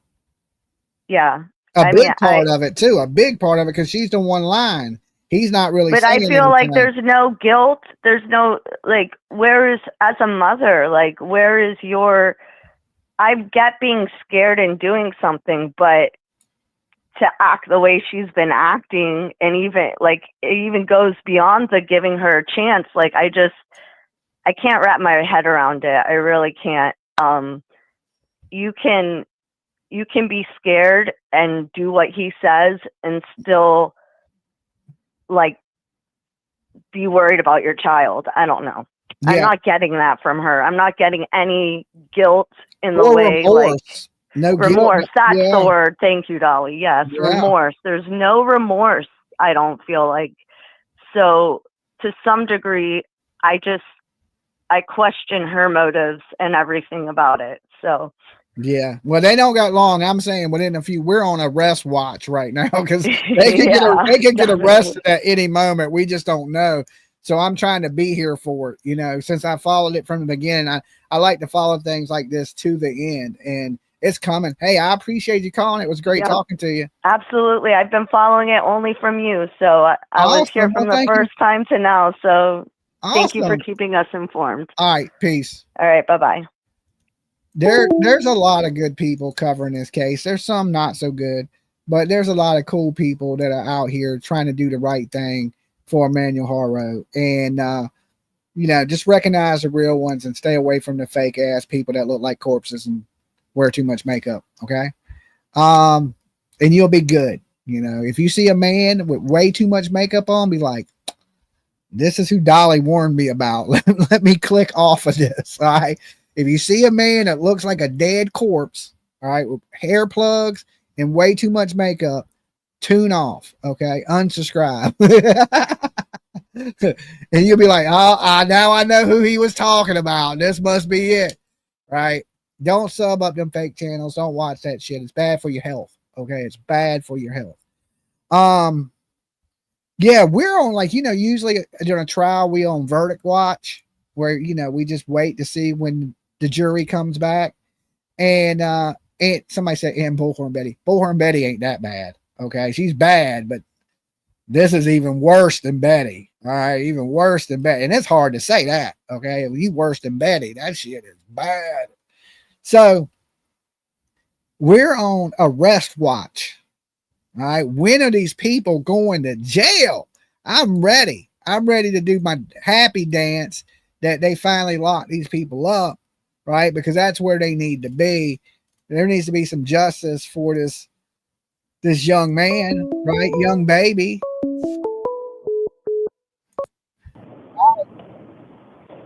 Hey, what's up, Dolly? It's Ryan. What's up? In California, I actually live in. Okay, you're breaking up a little. You're breaking up a little bit. All right, can you hear me now? Yes. All right, cool. Yeah, I actually live in the city about 2 miles west of where the baby was actually supposedly taken from. Oh, okay. And, So yeah, the city's not having it, man. It's nobody here buys the story. It's a real close knit, like blue collar community. yeah. And from the day it happened, even when they were on the news, nobody was believing it. Yeah, I don't think nobody around the country was believing it. We were all been watching it together. No. Yeah, it's crazy. Like stuff like that doesn't really happen in this town. It's kind of a more conservative, like rural town. It's kind of nice. Yeah, I seen that. I was like, even the house they live in is nice. I was like, if it wasn't in the desert, I'm not quite used to the desert, but the house itself is nice. If it was here, near the ocean, it would be great. But the desert, I ain't good on the they're desert. right there by the casino. They have a lot of traffic in that area. They're like right off of one of our main freeways out here. So it's really weird, man. It's sad what happened. I think it's I think it was the last caller was saying in Alabama, like that wouldn't happen out there. It's just I think it's a failure on the system. The system's part for letting him out of jail to begin with his last conviction. Yeah. How long do you think, since you're from around there, do you think they will arrest them? Yeah. I thought they would have already. To be honest, since he's kind of on a probation violation right now. I think it's weird how they don't have his house kind of like, you know, like roped off where, I mean, people are walking right up to his fence. Yeah. And, you know, it's like that one guy, the Ahmed Veloso from that on the DITA podcast, that famous dude, you know, that's going around on TikTok. He's walking right up to their house. Yeah. Going, you know, right next to their yard and stuff. And I'm kind of shocked that, you know, authorities are letting that even happen. So, well, I mean, if it's public, they can't stop you. I mean, you got constitutional rights that, you know, I can stand right in front of their house all night long if I want to, if I'm not disturbing the peace after, you know, a certain time frame, usually 11 o'clock in most places, or 10 o'clock. Yeah. They can't do nothing to you. It's a public street, you know, so. Yeah, true. And then if you walk on property and what now? They're saying he's a flight risk. I would think so too. Yeah, that's why I'm surprised they haven't arrested him. There's allegedly they're not even in the house anymore. Well, they were there today. Today, okay. Yeah, earlier today. Waiting for their lawyer. Yeah, waiting for the lawyer, and they actually gave a brief interview with the news reporter, saying they would interview with him in a day or two. Got it. But when CPS showed up and the sheriff showed up, they wasn't there. But later on that day, they were there today. Well, yesterday. No, that's yesterday. Got it. Yeah, that was yesterday. Yeah. Yeah. But her story doesn't add up. The little, you know, the football field that her son was supposedly playing at, I think it's less than 2 miles away. And Yucaipa's not that hard to get around in. It took her, I guess, 47 minutes from the time she left the game to call the police, and they're actually they were able to get camera footage from across the street at this little taco bar. And yeah, we actually make deliveries over there for my job, so that guy did, you know, give police some footage that's pointing right at the Big Five. So yeah. Okay. Hey, look, I appreciate you calling in. I got to address something in the chat room so fast, so I'm sorry to let you go so quick. All right. Peace. Okay. Somebody super chatted more than they wanted to super chat. Angie B08. I don't know exactly is that pounds? Is that pounds, 400 pounds? I didn't look at it. I can't like really see the amount that is, and because sometimes there's different amounts. If you sent more than you wanted to send, like accidentally, you would have to reach out to your credit card company or the bank or something like that. I have no control because you don't give the money to me. You give the money to YouTube, and they take 30% of it, and then they give me the rest. So I have no control over any of the super chats. I just want you to understand that. So you would have to handle that on your end, you know, and I don't know if they'll refund you. Most likely they will. I don't see why they wouldn't if you did it in error. So you would have to address that situation. Okay. Good luck contacting YouTube. Okay. Good luck with that. You will never get a hold of YouTube. That just won't happen. Okay. I'm trying to get a hold of YouTube and it's damn near impossible. $375 US. Okay. I don't know how much it is, but you would probably have to address that with, your credit card company or something, Google, or I don't know, to be dead honest with you guys. If you donate to the channel, be careful when you do that. Like if you make a mistake, it don't get mad at me because there's nothing I can do whatsoever on my end. Right. Like I don't control that. Right. Cause YouTube, they get the money. They don't send it to me. So Google or AdSense or however it works. So yeah, you probably had to contact your bank or something like that. And if it goes through, then they're going to take 30% of it. So I don't know. Sometimes I don't know if cash. I don't know if super chats go instantly through. It might go right into a Google account. I'm not for sure. But I think I've had people donate and take their super chats back. So there is a way to do it, because I've seen like trolls come in here and donate money and then take it back. So it can happen. Be careful typing, yeah. But yeah, I don't notice, like, exactly, because on StreamYard it don't tell me what it is. It just tells me it's a super chat. Like if it's American money, I think it usually, like, money will show up with like an A beside it, means it's Australian. Yours has like an L beside it, so I'm assuming that's a pound. Okay, you from Europe? Are you from somewhere in Europe? And then like there's some like that show up with a Z beside it, like Zales or something. And then there's rubies. People have donated rubies. Like, so each country has their own currency. So it breaks down to the American dollar different. It's $540. Okay, well, damn, that's a lot. Okay. Damn. All right, thank you. I'm playing. Do what you can do, but it's on your end, not mine. Okay. I did not see that super chat. Yeah, it said, I see it. It says, it seems to me that children are bottom of the list. Remember, I read it. I read your super chat. I live 1.5 hour and 25 minutes from there. His family there are Lake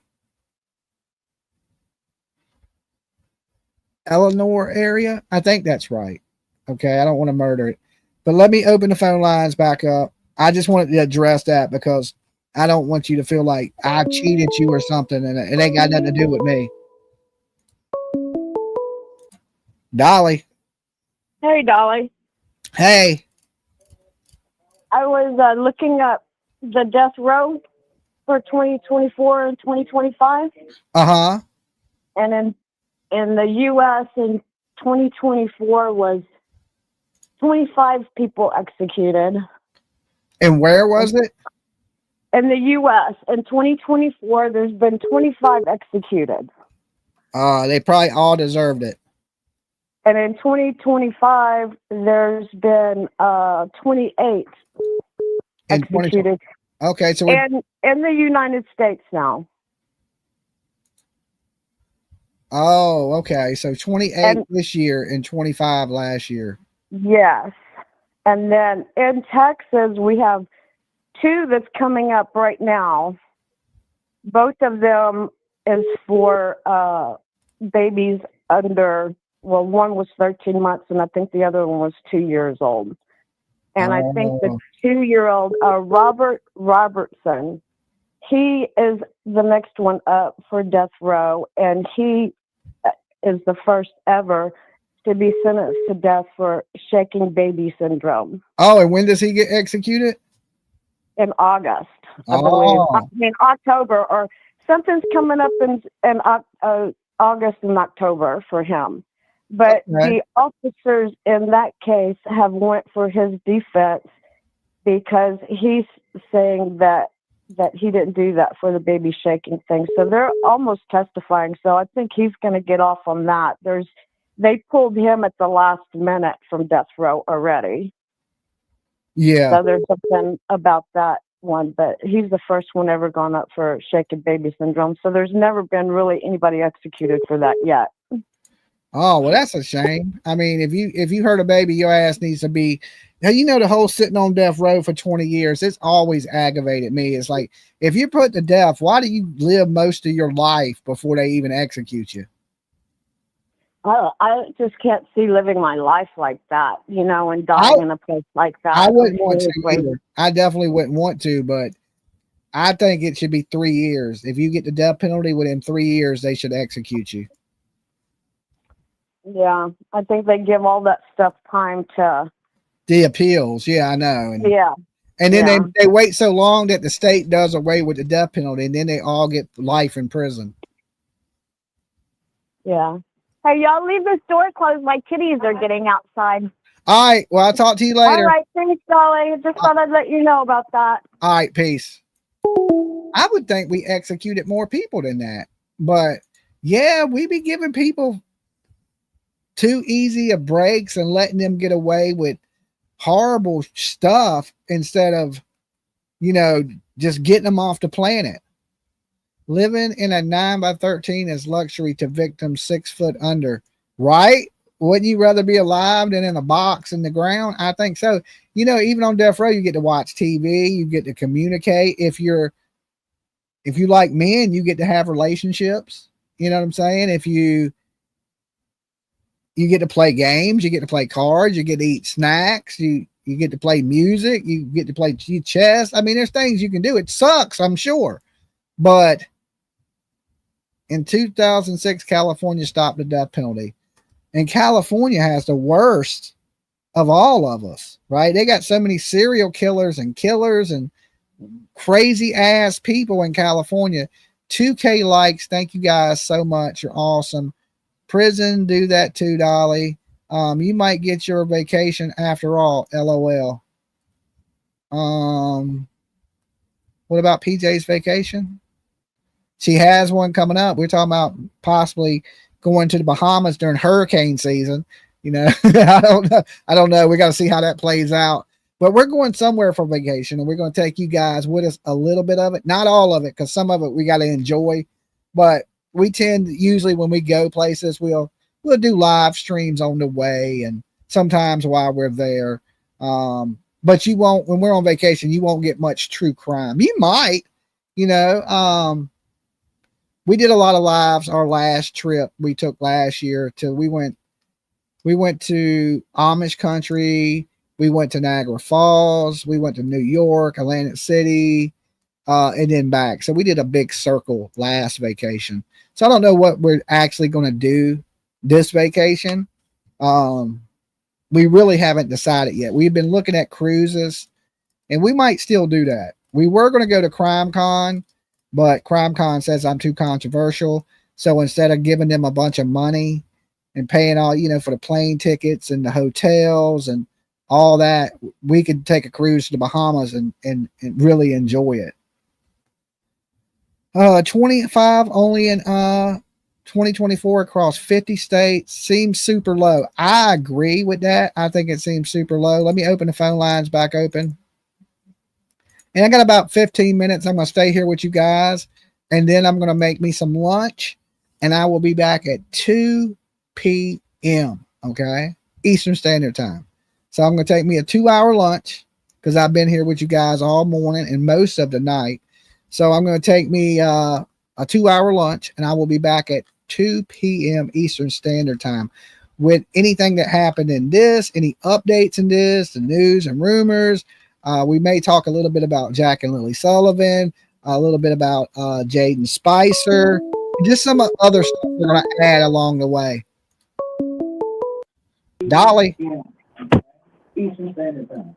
Hello. You got to turn me down. Dolly. Hey. All right, hold on. Give me 1 second. Okay, so hi, I'm Patsy from Pennsylvania. Hey, how's it going? Good. I was wondering if the ex-wife had seen the other woman's black eye. That I don't know. She just said she hadn't seen the baby in weeks. And the thing about this, the grandmother said that they went to the park last week and she didn't see the baby because she never takes the baby out the car. Yeah, I know. Did the other baby mom, did she see the wife? Did she see her? I don't know. She didn't mention that, but she said she ain't seen the baby. So I'm assuming probably not. Or maybe, I don't know. If she was at the game, I mean, don't you think you would look over and see your ex with whoever he's with? I mean, you would kind of notice that, I would think. Yeah, that's what I was thinking too. So That's what I was thinking too. I guess, I'm sure they interviewed everybody at the football field. Yeah. So yeah, but yeah, that just kept running across my mind, so I thought I'd just bring it up. Okay. Well, yeah, I like to know that myself. I know the police know, but we just don't know yet. And I'm sure, I think at the most they got a few days before they're arrested. That's what I think. I could be wrong. I don't know. I don't know how California laws work. It seems like they don't work at all. You know what I'm saying? So Right. I don't Right. know. I can't really, it's hard to make a prediction when I don't know how the police work in their place. It seems like they don't arrest anybody for anything. And if they do, it's catch and release. Right. Right. So, But all right. Well, you I be don't good. know. All right. Have you and PJ have a great day. All right. You too. Peace. Well, PJ don't get off work at 5. So that's why I said I'll be back at 2. I'm going to kick back, chill a little bit, watch a movie, get me some lunch. All that good stuff. Dolly in the morning. Yeah. I've been here with you guys for three and a half hours in just a few minutes. Dolly. Hello, Dolly. Hey. This is Tattletales from California. Hey, Tattletales. Let me turn this down. So, my career is in that, and so I understand the legal system here. I Mhm. think they're waiting because they want to. You say you're a they would nurse? like to find a bottom. No, the legal system. Oh, you're in the legal system. Okay. Yeah. So I think that they want to find a body because once they arrest them, they have to charge them within a certain amount of time. Yeah. So and they only get one shot. They get one bite at the apple, and that's it. Yeah. So it's better for them to collect, like in the Sierra Lamar case, they knew who did it, but they were watching him. They had eyes on him the whole time, but Mhm. they were holding back on arresting him because they ended up convicting him without the body, but they definitely were trying to, and they watched him. They didn't let him like escape because he could have, and he was going to. He was trying, but they were watching. Do you him. think I think they're watching. if they don't find the body, do you think they'll charge him? Oh yeah, they'll charge him. They're gonna try and they're gonna build the case. They're getting all the evidence they can, I'm sure. Mm-hmm. Yeah, and it'd be, I mean, if they don't find the body, it's all circumstantial evidence, but enough circumstantial evidence convict you pretty quick. I mean, some people say that it's even stronger than DNA evidence, a whole ton of circumstantial evidence, because there ain't that many coincidences in the world. It should be, but a lot of times people think reasonable doubt, they think any doubt. And that's where I think that's kind of what happened in the case, like in Washington, that just happened. A lot of people will make that mistake where it's like reasonable doubt is not the same thing as no doubt, because everybody's going to have some doubt, which is different. And yeah, definitely circumstantial evidence should be like enough, it definitely piles up, and it should be for a reasonable person enough to convict him. I mean, right now, like I've been watching this whole thing and from the very beginning, and I lost my daughter when she was 2 months old from Well, SIDS. I'm sorry to hear that. Tears like that, just because people don't have tears doesn't necessarily mean anything, but the fact that they're speaking in the past tense and then not having tears, because if you don't have tears, it's usually because they're in shock. Yeah. So like they don't, like when I lost my daughter, I kept talking about her like she was still here. I wasn't saying like she did this, or like it wasn't like she was this, where they, so the fact that there's no tears and they're talking in the past tense, that's not, it doesn't match. Like it's not right. There's a lot not right here. Yeah, I feel the same way, that we all know it don't add up. We pretty much know who's responsible. It's a matter of just being able to prove it and get that conviction, so they don't end up walking and they don't pay for their crimes. Yeah. All right. Well, look, hey, I appreciate you calling in. Yeah, and if you come out, I'll come out there. All right, I hear you. All right, I don't know if I'll be Okay. allowed. I got to ask for permission, but I'll see what I can do. You be good. You have a blessed day. All right, peace. All right, so crazy situation, right? Dolly, you hot GP to 75 plus already. Damn. I know, guys. And if you're watching and you're not subbed up here to our channel, make sure you sub up the channel right now. This is what we're at. Let's see. Let me show you guys. We're at 75,279. So if you're out here watching, go ahead and hit that subscribe button. You can watch it go up in real time. So as you hit it, you'll see the number climb. That's the one thing I like about this counter is it's in real time. I like to add it to my page. See, you guys just subbed up. Now we're at 282 and there's almost 2,000 of you in the room. So I know some of you guys ain't subbed up. So help us hit 76,000 and sub up the channel, ring the bell for notifications. And of course, we're going to cover this all the way to the end. And we're always covering missing kid cases around here, or missing people too, not just kids, but anything that's really good in true crime, right? So if you like true crime, you're definitely found the right place. Check out Brian missing in New Orleans. I don't know what happened. Was subscribed early in your subscription disappeared. Had to happen to a few odd. Okay, 284. We're growing. We're growing. All right. That is awesome of you guys. And like I said, I'm going to take me a little lunch break and I'll be back at 2 p.m. to bring y'all any updates that may have happened or any rumors that are talking about the internet. You know, people are just now starting to wake up and get off of work and things like that. All right. Last call. Oh, all right. They hung up. All right. Dolly. Hello. Hello. Yes.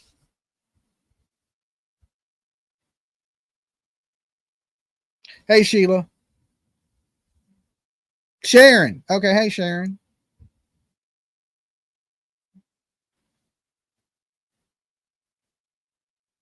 You're breaking up really bad.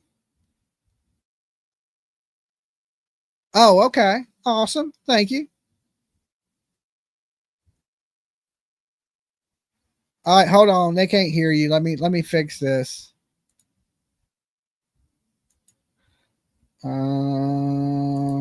Share screen, entire screen. All right, now they should be able to hear you. Okay, well, I'm going to tell you what the woman that had the child taken.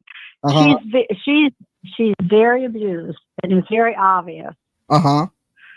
So there ain't no telling what that man is. He's very cruel. Yes.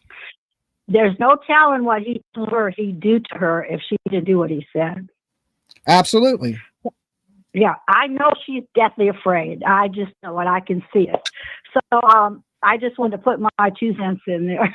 Okay, yeah, I thought the same thing, that she's definitely abused, but is she scared? Oh, yeah. That's the difference. Like, I know she's abused, but is she really scared? That's the question. I think she is, because if it's your child, and he might threaten the other children, he's very evil, this man. Yes, I agree. I absolutely. Yeah. So he's liable to do anything, and she probably knows it. Well, I'm sure she knows it. So anyways, that's how I feel about it. I just wanted to tell you. I love your show. All right. I appreciate you being here. You be good. Stay blessed. You too. Bye-bye. All right. Peace. Okay. The phone lines are shut now. And like I said, I'm going to grab me some lunch. I will be back at 2 p.m. with all the latest news, information, gossip, all that good stuff. So if you're still kicking it at 2 on YouTube, come back, hang out with me. Until then, let me play this. I forgot all about this.